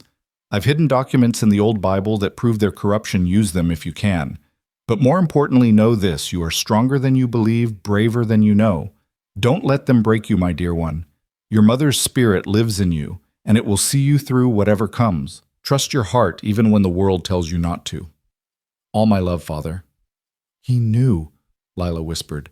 He knew they were going to kill him. Why didn't he run? Because running would have meant leaving everything to them. The house, the land, the water rights, it would all have gone to Hammond by default. She folded the letter carefully. He stayed to protect my inheritance, even knowing it would cost him his life. In the Bible, they found what Tom had: hidden deeds, contracts correspondence between Hammond and various officials, evidence of a conspiracy that reached to the territorial capital. There was also something else, something that made Ethan's blood run cold, a letter from Charles Kellerman to Hammond, dated 10 years ago, discussing the plan to frame Ethan for murder. My God, Lila breathed. They planned it all. Samuel Kellerman's death, your exile, everything. Charles sent his own brother to kill me, knowing I'd defend myself, Ethan said, his voice hollow. Sacrificed his own blood for profit. A knock at the door interrupted them. Sheriff Watson stood on the porch, hat in hand, looking deeply uncomfortable. Miss Lila, Mr. Boone. Sorry to intrude, but there's someone here needs to speak with you. Says it's urgent. They followed Watson to his office, where a well-dressed man waited. He introduced himself as Theodore Blackwood, attorney from Denver, representing the railroad company. I'll be direct, Blackwood said. The railroad needs your water rights, Miss Wynn. We're prepared to pay handsomely $50,000 for exclusive access. Lila gasped at the sum, but Ethan noticed something in Blackwood's eyes, a hunger that suggested the rights were worth even more. That's a lot of money, Lila said carefully. It's a fair offer. You could live comfortably for the rest of your life. Or she could lease the rights annually and make that much every 5 years, Ethan interjected. The railroad's not going anywhere once it's built. Blackwood's eyes narrowed. You're advising Miss Wynn now. He's helping me understand my options, Lila said, moving closer to Ethan. I'll need time to consider your offer. Of course. I'll be at the hotel for 3 days. Blackwood stood, then paused. A word of advice, Miss Wynn. A woman alone with such wealth becomes a target. You might consider taking a husband for protection. After he left, Watson cleared his throat awkwardly. There's another matter. Charles Kellerman is in town. Came in this morning demanding justice for his brother. Ethan's hand went to his gun. The murder charge was cleared. It was, but he's not accepting that. Says he wants satisfaction one way or another. Watson looked miserable. I can't stop a man from calling you out, Boone, not if you accept. Where is he? The saloon. Been drinking since he arrived, working up his courage. Ethan stood, but Lila grabbed his arm. Don't go, please. We can leave, go back to the cabin. He'll follow. Men like Kellerman don't give up. He touched her face gently. I've been running from this for 10 years. Time to end it. The walk to the saloon felt like a funeral procession. Word had spread and people lined the streets. Some looked eager for blood sport, others fearful of the violence to come. Lila walked beside him, chin high, refusing to show the fear he knew she felt. The saloon was nearly empty except for Charles Kellerman sitting at a corner table with a bottle of whiskey. He looked older than Ethan remembered, his hair gone gray, his face lined with bitterness. When he saw Ethan, he stood slowly, hand hovering near his pistol. Murderer, he said, his voice slurred but venomous. Your brother came to kill me, Charles. You sent him. Prove it. Ethan pulled out the letter they'd found, tossing it on the bar. Your own words prove it. You planned the whole thing with Hammond. Kellerman's face went white as he recognized the letter. For a moment, Ethan thought he might back down. Then rage replaced shock and his hand went for his gun. Ethan was faster. He'd always been faster. But as his hand touched his pistol grip, Lila stepped between them. No, she said firmly. This ends now. Get out of the way, woman, Kellerman snarled. No, you want to shoot someone. Shoot me. Add another murder to your conscience.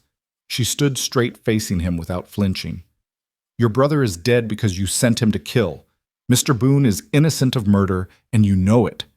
The question is whether you're going to compound your crimes with another death or whether you're going to walk away and live with what you've done. You don't understand. I understand perfectly. You're a small, bitter man who destroyed lives for money. You sent your own brother to die and ruined Mr. Boone's life to cover your crimes. But it's over now. Hammond is going to hang Morrison too. Your empire is crumbling. Kill us, and you'll hang alongside them. Walk away, and you might salvage something from the wreckage. Kellerman's hand shook on his gun. The saloon was deadly quiet, everyone waiting to see which way the violence would break. Then slowly his hand fell away from his weapon. "This isn't over," he said, but the fight had gone out of his voice. "Yes, it is," Sheriff Watson said from the doorway. "Charles Kellerman, you're under arrest for conspiracy to commit murder. The federal marshals have been looking for you."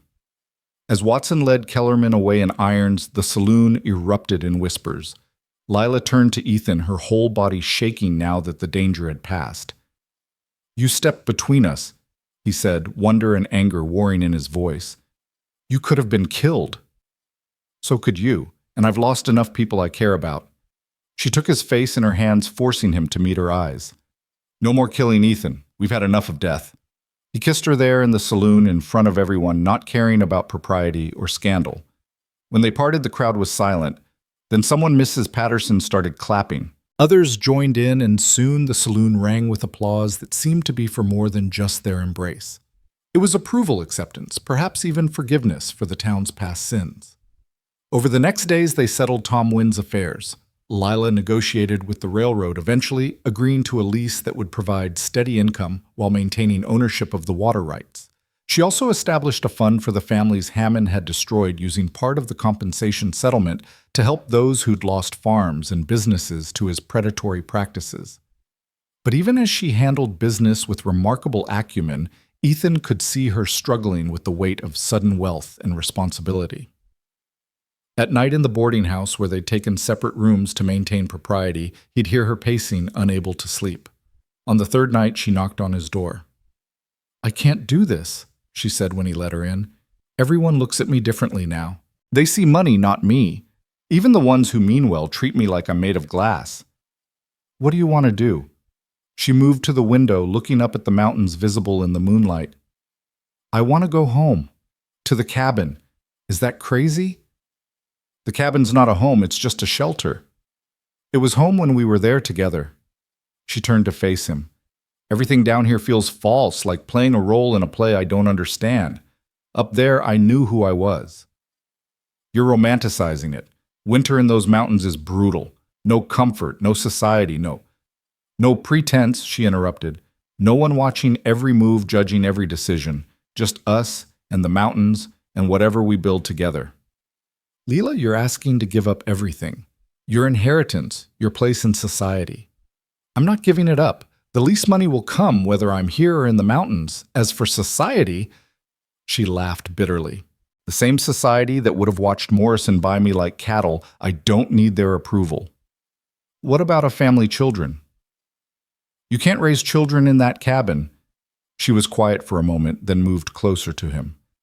"Can't I Didn't mountain families raise children for generations before towns existed? Besides, who says we have to stay in that exact cabin forever? We could build something bigger, better. Use some of my money to create a real home, not just a shelter." "You've thought about this." "I've thought about nothing else. Ethan, I'm not asking you to marry me or make any promises you're not ready for. I'm just saying I want to go back to the mountains with you and see what we could build together. If it doesn't work, I can always come back down." He studied her face in the lamplight, seeing the determination there, the same strength that had carried her through their ordeal. "You're sure?" "I've never been more sure of anything." They left Cedar Falls 2 days later after Lila had finalized all necessary legal arrangements. The town turned out to see them off some, puzzled by her choice, others seeming to understand. Mrs. Patterson pressed a package of books into Lila's hands. For the long winter nights. Doc Marcus provided medical supplies and promises to visit come spring. Even Sheriff Watson seemed relieved to see them go, as if their presence reminded the town too much of its recent sins. The ride up the mountain felt different this time. Not an escape, but a journey toward something. Lila rode her own horse, now purchased with her newfound wealth, and pack mules carried supplies and tools for building. She'd also insisted on buying glass windows, real ones, to replace the oiled paper in Ethan's cabin. Glass windows are a luxury, but, he'd protested. Light is not a luxury, she'd countered. It's a necessity for the soul. As they climbed higher, leaving civilization behind, Ethan found himself seeing the mountains through her eyes. The autumn colors were beginning to turn, painting the aspens gold and the oak brush red. She gasped at vistas he'd long taken for granted, found beauty in the harsh landscape that had been merely backdrop to his survival. They reached the cabin as sunset painted the peaks pink and purple. It looked smaller than he remembered, more primitive. For a moment he worried she'd realize her mistake, but she dismounted with a smile. Home, she said simply, and began unloading supplies with practical efficiency. That night, as they sat by the fire planning modifications to the cabin, Ethan realized something had fundamentally changed. The space no longer felt like exile, but like possibility. Lila sketched designs on paper she'd brought, talking about additions. They could build gardens, they could plant a proper root cellar for preserving food. You're planning for permanence, he observed. Aren't you? He considered the question. For 10 years he'd lived day to day, season to season, never planning beyond survival. The idea of building something lasting, something shared, terrified and thrilled him in equal measure. I don't know how to do this, he admitted. Build a life with someone. Neither do I, but look what we survived when we didn't know what we were doing. Imagine what we could accomplish if we actually tried. A wolf howled in the distance, its call echoing across the valley. Once it would have sounded lonely to Ethan. Now it sounded like wildness calling to wildness, like the mountains welcoming them home. All right, he said. We try. We build. We see what grows. She smiled, moving to sit beside him, fitting against his side like she belonged there. That's all I'm asking. A chance to see what we could grow together. As the fire burned low and stars emerged overhead, they sat planning their future, practical things like construction and supplies. Dreamy things like children's names and fruit trees that might survive at altitude. The mountains listened to their voices with ancient patience, having seen generations of dreamers come and go, but perhaps blessing these two who'd found each other through violence and chosen to answer with creation. Tomorrow would bring the hard work of building, the challenge of merging two solitary souls into partnership. There would be arguments and accommodations, compromises and celebrations. Winter would test them with its brutal cold and isolation. Spring would bring its own challenges and rewards. But tonight, they had each other, and the vast possibility of the future stretching before them like the mountain vista, beautiful, dangerous, and infinite with promise. The cabin that had been Ethan's prison and salvation would become something new, a foundation for the life they would build together, log by log, season by season, until even the mountains would recognize it as home. The first snow came earlier than expected, catching them in the middle of raising the new room's walls. Ethan cursed as fat flakes began covering the fresh-cut logs they'd spent weeks preparing, while Lila laughed at his consternation, her face flushed from exertion and cold.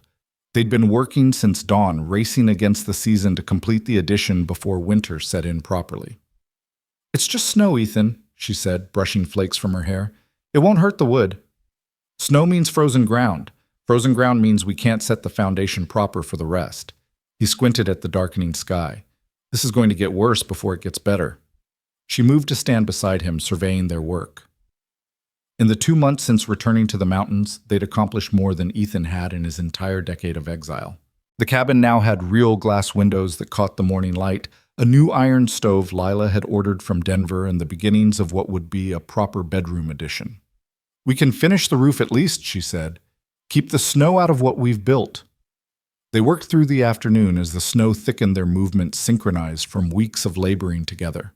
Lila had surprised him with her strength and determination, never complaining about blisters or exhaustion, matching him hour for hour in the hard work of construction. By nightfall, they had the roof frame up and covered with canvas, a temporary solution, but enough to protect their progress. Inside the original cabin, now warm from the new stove, they collapsed at the table, exhausted but satisfied. Lila had made venison stew from a deer Ethan had taken the week before, and the rich smell filled the small space. As they ate, wind howled outside, driving snow against the windows in rattling gusts. First blizzard of the year, Ethan noted, could last days. Good thing we stocked supplies. She gestured to the shelves now lined with preserved food, sacks of flour and beans enough to last months if necessary. Her inheritance money had been put to practical use, ensuring they'd never face the desperate hunger Ethan had known in his early exile years. A loud crack from outside made them both freeze. It sounded like wood breaking, but heavier, more deliberate than wind damage. Ethan reached for his rifle, motioning for Lila to stay quiet. Another crack closer this time, followed by what sounded like footsteps on the porch. "Ethan Boone," a voice called out, barely audible over the wind. "We need help." Ethan recognized the voice, Ben Holloway. He opened the door carefully, rifle ready to find Ben and his son Tom, supporting a third man between them, all three covered in snow and blood. "What happened?" "Found him on the trail," Ben gasped as they helped the injured man inside. "Shot twice, left for dead. Knew you had medical supplies up here." The wounded man was young, maybe 25, with dark hair and features that looked Mexican or Spanish. 2 bullet wounds marked his torso, one in the shoulder, another lower near his ribs. He was unconscious, his breathing shallow and labored. "Get him on the bed," Lila ordered, immediately taking charge. "Ethan, heat water. Mr. Holloway, I need those medical supplies from the shelf." She worked with surprising competence, cleaning the wounds while Ethan and Ben held the man still. The shoulder wound was clean, the bullet having passed through, but the lower wound was worse, the bullet still lodged, bleeding steadily. "I need to get that bullet out," she said, her face pale but determined. "I watched Doc Marcus do this once, but you can do it," Ethan said firmly. "Tell us what you need." For the next hour, she worked with steady hands, using tools sterilized in boiling water to probe for the bullet while the rest of them held the patient still. When she finally extracted the lead, blood flowed freely before she could pack the wound. The man groaned, stirring towards consciousness, muttering in Spanish. "What's he saying?" Ben asked. "Something about his sister," Ethan translated, surprising himself with remembered Spanish from his war days. "He's looking for his sister." As Lila finished bandaging the wounds, the man's eyes opened fully. He looked around wildly, trying to rise, but Ethan held him down gently. "You're safe," he said in Spanish. "You were shot. We're helping you." The man's eyes focused on him, then shifted to Lila. You saved me." "She did," Ethan confirmed. "Who shot you?" "Kellerman's men." The name made everyone in the room tense. "They have my sister. Took her from our farm near Millbrook. I tried to stop them." "Charles Kellerman is in jail," Ben said. The wounded man laughed bitterly. "Not Charles. His son Vincent. Worse than his father. He came back from California with men, lots of men. Says the law has no authority since his father was falsely imprisoned." Ethan and Lila exchanged glances. They'd known Charles Kellerman had a son, but he'd been away for years, supposedly making his fortune in the gold fields. "Why did they take your sister?" Lila asked.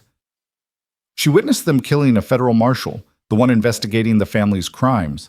They're holding her at the old Kellerman logging camp, planning to move her tomorrow, sell her to traders heading for Mexico." "How many men?" Ethan's voice had gone cold. 10, maybe 12, all killers." The young man tried to sit up again. "I have to go back. Maria is only 16. You're not going anywhere with those wounds," Lila said firmly. "You'd be dead before you reached the tree line." "Then she's lost." Tears ran down his face. "My little sister is lost." Ethan stood abruptly, moving to the window. Through the driving snow, he could see nothing but white. But in his mind, he saw another young woman, terrified and alone, being sold into slavery because she'd been in the wrong place at the wrong time. "How far is the logging camp?" he asked. "Ethan, no," Lila said, knowing where his thoughts were heading. "You can't." 8 miles northeast, Ben answered, understanding too. "But in this storm..." "Storm works both ways. They won't expect anyone coming in this weather." Ethan was already gathering his gear. "Ben, can you and Tom stay here, protect the cabin?" "We're coming with you," Tom said immediately, but Ethan shook his head. "Need you here. If something happens to me, get Lila to safety." "If something happens to you, I'll kill you myself," Lila said fiercely. She grabbed her own rifle. "I'm coming." "Absolutely not." You can argue and waste time, or you can accept that I'm coming and plan accordingly. Her green eyes blazed with determination. That girl needs help. I won't sit here warming my hands while she suffers. They stared at each other for a long moment, wills clashing. Finally, Ethan nodded. Get dressed warm. We leave in 10 minutes. The wounded man they'd learned his name was Miguel drew a rough map of the logging camp, marking guard positions and where they likely held his sister. There's an old equipment shed on the north side. That's where they keep prisoners before transport. As they prepared to leave, Ben pulled Ethan aside. This is suicide, you know that 2 against 12 in a blizzard. Probably, but I can't sit by and let them sell a girl into slavery, not when I can do something about it. You've changed, Ben observed. The old Ethan Boone would have minded his own business. Ethan glanced at Lila, who was checking her rifle with grim efficiency. The old Ethan Boone didn't have anything worth protecting, or anyone who'd stand beside him in a fight. They left the cabin as the storm reached its full fury, snow driving horizontally, visibility reduced to mere feet. Ethan led breaking trail through drifts that reached their knees, Lila following in his footsteps. They navigated by instinct and memory, the familiar mountains made alien by the white shroud. It took 3 hours to cover what should have been a 2-hour journey. By the time they reached the ridge overlooking the logging camp, both were exhausted faces, numb from cold despite their wrappings. Below, lights glowed through the storm lanterns in what had to be the main building. Can't see the guards, Lila said through chattering teeth. They'll be inside staying warm. Stupid, but lucky for us. Ethan studied the layout, comparing it to Miguel's map. The shed is their north side. 1 door, probably 1 guard. They circled wide, using the storm as cover until they reached the back of the equipment shed. Through gaps in the wooden walls, they could hear crying young female, terrified. Ethan's jaw tightened. Moving to the corner, he peered around. A single guard stood by the door, huddled against the wind rifle, leaning against the wall while he tried to light a cigarette. Ethan moved like a shadow through the snow. The guard never saw him coming. A swift blow with his rifle butt dropped the man unconscious. They dragged him away from the door, and Lila quickly bound his hands and feet with rope they'd brought. Inside the shed, they found her Maria, barely more than a child, chained to the wall, face bruised, clothes torn. When she saw them, she cringed back, expecting more violence. "We're here to help," Lila said softly in Spanish. "Your brother Miguel sent us." Hope flickered in the girl's eyes. "Miguel is alive. Alive and safe. We're getting you out of here." Ethan broke the chains with bolt cutters they'd found in the shed. Maria could barely stand, weak from cold and abuse. As Lila wrapped her in the guard's coat, shouts erupted from the main building. Someone had discovered their presence. "Go," Ethan said, pushing them toward the door. "Get her to the trees. I'll hold them." "We go together, or not at all," Lila said firmly. Men poured from the main building, dark shapes against the snow. Ethan fired, dropping the first one, then the second. Return fire shattered the shed's windows, showering them with splinters. They retreated out the back, Lila half carrying Maria, while Ethan covered their escape. The storm that had hidden their approach now saved their lives. In the white chaos, the pursuers couldn't track them effectively.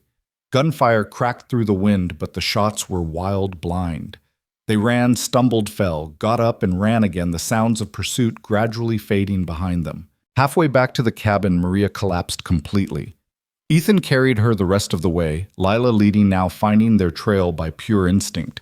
When the cabin finally appeared through the snow, warm light glowing from its windows, it looked like salvation itself. Ben threw open the door as they staggered onto the porch. Inside, Miguel cried out at the sight of his sister trying to rise despite his wounds. They laid Maria on a pallet by the fire, and Lila immediately began examining her injuries while Ben's son Tom stood guard at the window. "They'll come," Ethan said, reloading his rifle. "Vincent Kellerman won't let this go." "Let them come," Ben said grimly.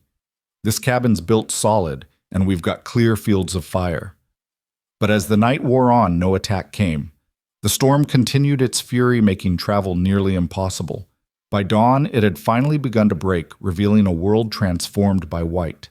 Nearly 3 feet of snow had fallen, drifts reaching much higher against the cabin walls. It was Tom who spotted them first, riders approaching from the east, but not who they expected. Sheriff Watson led the group accompanied by federal marshals and a full posse. "Ethan Boone," Watson called out. "We're here to help." Warily, Ethan opened the door. Watson dismounted, wading through the snow with difficulty. "Got word from a guard who escaped the logging camp," Watson explained. "Said Vincent Kellerman was holding a girl prisoner planning to sell her. The marshals were already looking for him for killing their colleague." "You're too late for the rescue," Ethan said. "But Kellerman's men might still be at the camp." "Not anymore." A federal marshal joined them, his badge glinting in the morning sun. "We hit them at dawn. Vincent Kellerman is dead, tried to shoot it out rather than surrender. The rest are in custody." "It's over?" Lila asked, appearing in the doorway. "This part is," the marshal said. "Though there's still the matter of the Kellerman Empire. With Charles in prison and Vincent dead, their holdings are being seized. The territorial government wants to redistribute the land to families the Kellermans drove out." He turned to Ethan. "Mr. Boone, there's talk of appointing you as territorial deputy, helping keep peace in the mountains." "Interested?" Ethan looked back at Lila, who smiled and nodded. "I'll think about it," he said. After the lawmen left, taking statements and ensuring Maria and Miguel would be safely escorted home once they recovered, the cabin felt strangely quiet. Ben and Tom had departed with the posse, leaving Ethan and Lila alone again. "A territorial deputy," she mused, adding wood to the fire. "That's quite a change from exile. Don't know if I want it, being responsible for law and order, dealing with people's problems. You're already doing that," she pointed out. "The difference is you'd be paid for it." They stood together at the window, watching the sun turn the snow-covered mountains into diamonds. The storm had passed, leaving the world clean and new, full of possibility. "We never finished the addition," Ethan said. "We will. Come spring, we'll finish it properly." She leaned against him. "Maybe make it bigger. Room for a family." He looked down at her, seeing the future in her eyes. Children playing in the meadow gardens, green with growth. The cabin expanded into a proper home. It seemed impossible and inevitable all at once. "Lila, He struggled with words that had never come easy. "I love you. I should have said it before, but..." She silenced him with a kiss, then pulled back to look into his eyes. "I love you too. Have since you kissed me in that church, claiming me when no one else would stand for me. That wasn't exactly a kiss. More like marking territory. It was both, and it was perfect." She took his hand, placing it on her stomach.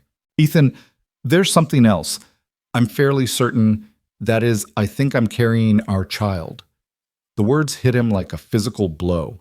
He stared at her then, at where his hand rested, feeling the whole world shift and reorganize around this new reality. "A child," he said wonderingly. "Our child. Are you happy?" For answer, he swept her up in his arms, spinning her around the small cabin until they were both laughing and dizzy. When he set her down, his face was serious.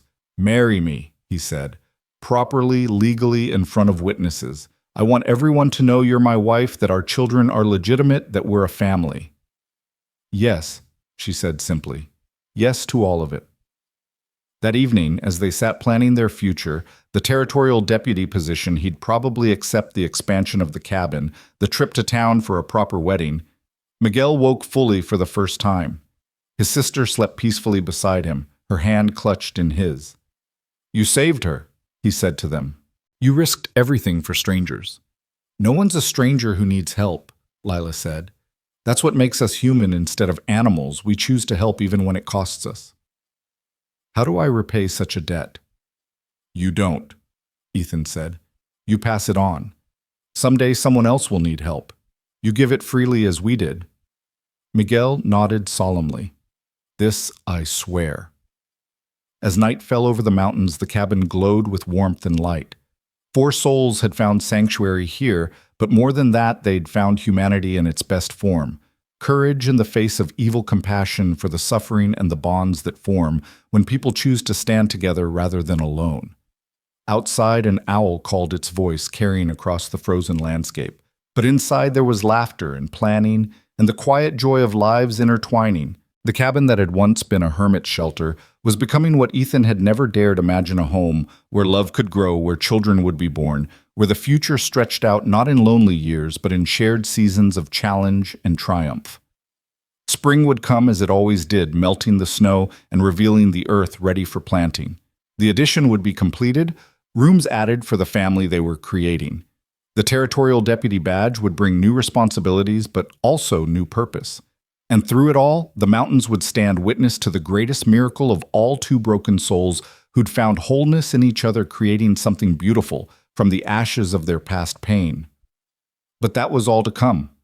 Tonight there was just this: the fire crackling, the storm past, and the quiet certainty that whatever tomorrow brought, they would face it together. Ethan pulled Lila closer, his hand resting protective over where their child grew, and felt peace settle into his bones like snow covering the harsh edges of the world, making everything soft and new and full of promise. The story that had begun with a desperate auction and a forced kiss had transformed into something neither of them could have imagined. Not just survival, not just love, but the creation of a legacy that would outlast them both. A family forged in hardship, but tempered by hope.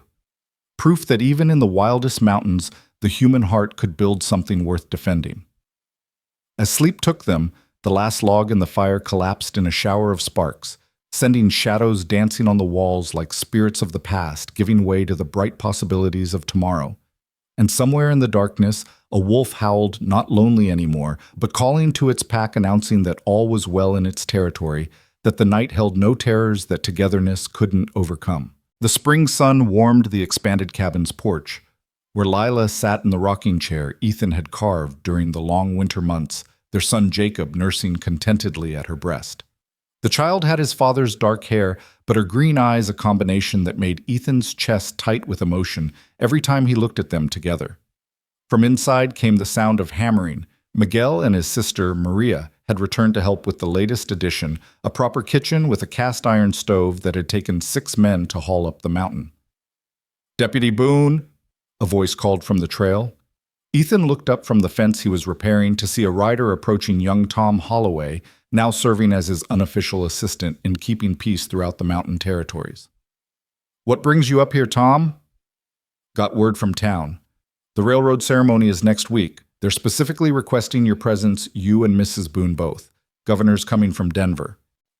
Lila looked up from the baby, her expression skeptical. "They want to parade us around like some kind of frontier success story." "Probably," Ethan agreed, walking over to stand beside her chair. "We don't have to go." "Actually," Tom said, dismounting and pulling out an official-looking envelope, "you might want to. This came with the invitation." Ethan opened the letter, his eyebrows rising as he read. "It's from the Territorial Attorney General. They're offering me the position of Chief Deputy for the entire mountain region.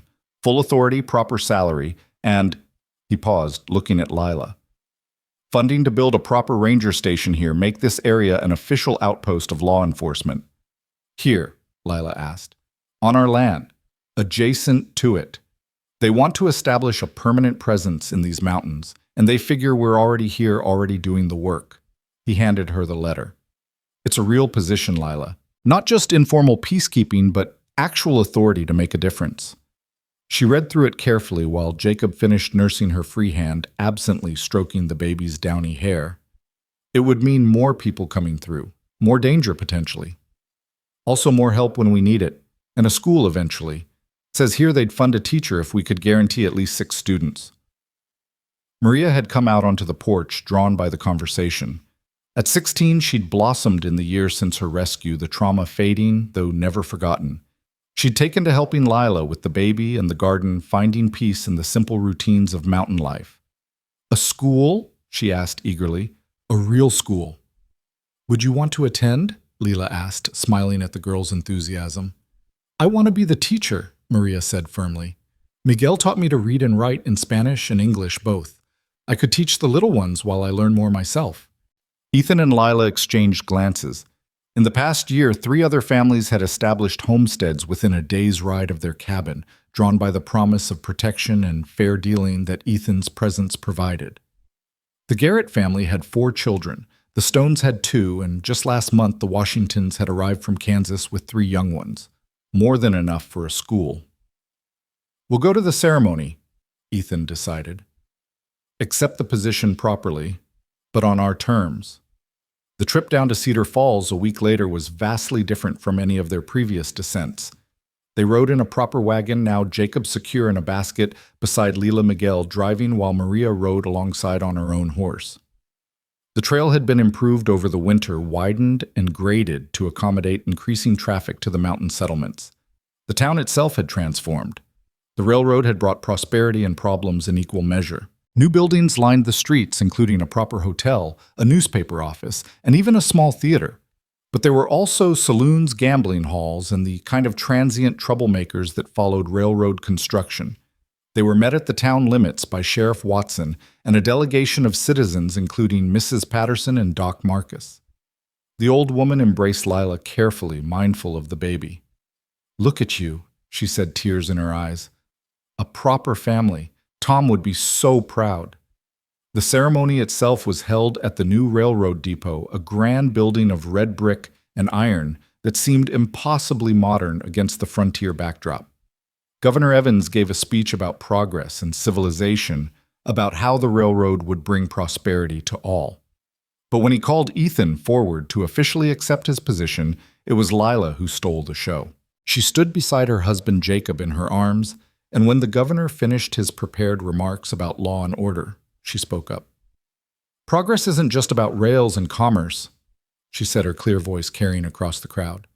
"It's about justice for all people, protection for the vulnerable, and opportunity for those who've been forgotten. My husband has accepted this position not to serve the railroad or the wealthy, but to ensure that every family in these mountains, settler or native, rich or poor, receives equal protection under the law." The crowd murmured, some approvingly, others less so. But Governor Evans, a shrewd politician, recognized the moment's importance. "Well said, Mrs. Boone. The territory is fortunate to have both of you in its service." After the ceremony, they were approached by numerous people. Some wanted favors, others offered bribes disguised as gifts. Still others simply wanted to associate themselves with the new power structure. Ethan handled them all with gruff efficiency, while Lila provided the diplomatic touch, accepting what would help their mountain community and politely refusing what wouldn't. But the most significant encounter came as they were preparing to leave. A well-dressed woman approached, elderly, but still elegant, with eyes that seemed familiar. "Mr. Boone," she said, "you probably don't remember me. I'm Sarah Kellerman Charles's widow." Ethan tensed his hand, moving instinctively toward his weapon, but the woman raised her hand peacefully. "I'm not here for revenge. I've come to apologize." She looked at them both with eyes full of regret. "I knew what Charles was. I knew what he did to you, to Samuel, to so many others. I stayed silent out of fear and comfort, and that silence made me complicit." "Mrs. Kellerman," Lila began, but the older woman shook her head. "Please let me finish. I've liquidated what remains of the Kellerman holdings. Most will go to families Charles destroyed, but I wanted to give this to you specifically." She handed Ethan a leather folder. "It's the deed to Eagle's Peak and the surrounding 1,000 acres. Charles stole it from the original homesteader 20 years ago. I'm returning it to someone who'll use it properly." Ethan opened the folder, staring at the deed. Eagle's Peak was prime land with water rights and timber worth a fortune. "I can't accept this," he said. "You can and you will," Sarah Kellerman said firmly. "Consider it partial payment for 10 years of stolen life. Besides, I hear you're planning to help establish a proper community in the mountains. You'll need the resources." She turned to leave, then paused. "My grandson Vincent was a monster Mr. Boone raised in his father's image. You did the world a service stopping him. I won't mourn what he became, only what he might have been in a different family." As she walked away, Lila touched Ethan's arm. 1,000 acres. We could help so many families establish themselves. We could build that school Maria wants. Maybe even a small clinic for when Doc Marcus can't make it up the mountain. They left Cedar Falls that afternoon, the wagon loaded with supplies and plans for the future. As they climbed back into the mountains, Jacob woke from his nap, gurgling happily at the sky passing overhead. Maria sang a Spanish lullaby, while Miguel pointed out landmarks to some newcomers they'd agreed to guide to available homestead land. "It's really happening," Lila said wonderingly. "We're building a community." We're building more than that, Ethan replied, guiding the horses around a familiar bend. We're building a future where our son can grow up free, where families like Miguel and Maria's can't be destroyed by powerful men's whims, where justice means something more than who has the most money. As they crested the final ridge, their cabin came into view, but it was no longer alone. Smoke rose from chimneys of 3 other homesteads visible in the distance. They could hear the ring of axes where the Garrett boys were clearing land for spring planting and see Mrs. Stone hanging laundry while her children played in the yard. "Look," Maria pointed excitedly. "Mr. Holloway's already started on the school foundation." Indeed, Ben and Tom Holloway were there with several other men marking out where the new building would stand. When they saw the wagon approaching, a cheer went up. "Deputy Boone, Ben called out. "Hope you don't mind, but we figured we'd get started. Want to have it roofed before the summer storms." As Ethan helped Lila down from the wagon, Jacob secure in her arms, he looked around at the activity, the life that had sprouted in what had been his solitary exile. The man who'd once lived as a hermit nursing wounds and grievances had become the center of a growing community. That evening, they held a celebration dinner outside tables made from planks and sawhorses laden with food everyone had contributed. Stories were shared, plans discussed, children ran between the adults' legs while babies slept in their mothers' arms. As the sun set behind the peaks painting the sky in shades of rose and gold, Ethan stood to speak. "A year ago, Lila and I came back to these mountains looking for shelter from a world that had turned cruel. We found more than shelter, we found purpose. Each of you has made that same journey in your own way, choosing the hard path of frontier life over the false comforts of town living." He raised his cup of coffee. They'd all agreed to keep alcohol out of their settlement. "To the future we're building together. To the children who'll grow up free in these mountains. To the community that looks out for its own. And to the families we're creating and protecting." The toast was echoed enthusiastically, but it was little Tom Stone, all of 5 years old, who provided the evening's most memorable moment. "Mr. Ethan," he piped up, "my pa says you used to be an outlaw. Is that true?" A hush fell over the gathering. Ethan looked at the boy, then at his own son sleeping in Lila's arms. "I was an exile," he said carefully, "sent away for something that wasn't my fault. But you know what? That exile taught me something important. Sometimes being pushed out of society shows you what really matters. Not money or position or even comfort, but people who stand by you, who fight beside you, who help you become better than you were." He looked around at the assembled faces, weathered, hopeful, determined. "Every person here has been an outlaw in some way. Mrs. Garrett, you defied your rich family to marry for love. Miguel and Maria fled a system that would have destroyed them. The Washingtons left everything behind because they refused to live under unjust laws. Even Mrs. Lila here broke the law when she ran from a forced marriage." "So we're all outlaws?" young Tom asked wide-eyed. "We're all people who chose freedom over conformity," Lila said, shifting Jacob to her other arm. "Who decided that living true to ourselves mattered more than living comfortable lives. That's why we'll succeed here," Ben Holloway added. "We've all got too much invested in this freedom to let it fail." As the evening wound down and families began heading to their homes, Ethan and Lila stood on their porch watching lanterns bob through the darkness like fireflies. Jacob had woken cooing at the stars beginning to emerge overhead. "No regrets?" Ethan asked, wrapping his arm around his wife. "How could I regret this?" She gestured at the scene before them, the quiet industry of a community preparing for night. The peaceful mountains standing guard the promise of tomorrow's work and growth. "A year ago, I was being sold to pay a false debt. Now I'm helping build something that will outlast us all. The railroad folks want me to focus on keeping their interests protected," Ethan said, "making sure the timber contracts favor them, that the water rights flow their way. And will you? I'll keep the peace, I'll enforce the law, but the law's going to work for everyone, not just the wealthy. They may come to regret giving me this authority." Lila laughed, the sound carrying across the clearing. "They definitely will. You're not the tame lawman they think they've hired. And you're not the proper lawman's wife they expect either. Good. Let's keep surprising them." As they went inside, Ethan paused at the threshold, looking back one more time. The scared, angry man who'd built this cabin as a fortress against the world could never have imagined this community family, purpose beyond mere survival. The mountains hadn't changed, but everything else had. "Coming to bed?" Lila asked from inside, and he could hear her settling Jacob into his cradle. "In a moment." He stood there breathing in the night air that carried the smell of pine and wood smoke and the promise of rain. Tomorrow would bring its challenges, disputes to settle newcomers to evaluate probably trouble from the railroad camp. But tonight there was peace. A wolf howled in the distance, answered by another, then another, a pack calling to each other across the vast wilderness. But for the first time in his life, Ethan didn't hear loneliness in their cries. He heard family connection, the bonds that made survival possible in a harsh world. "Ethan," Lila called softly. He went inside, barring the door behind him, but knowing that what they were protecting now was so much more than just themselves. They were guarding a dream made manifest, a place where exiles could find home, where the broken could heal, where love could flourish, despite the rocky soil and harsh seasons. As he joined his wife in their bed, their son sleeping peacefully nearby, Ethan Boone finally understood what he'd been searching for through all those years of exile and violence. Not just survival or even love, but something larger, the chance to build a legacy of justice and compassion in a world that often lacked both. The cabin creaked softly in the night wind, its walls expanded, but its soul unchanged.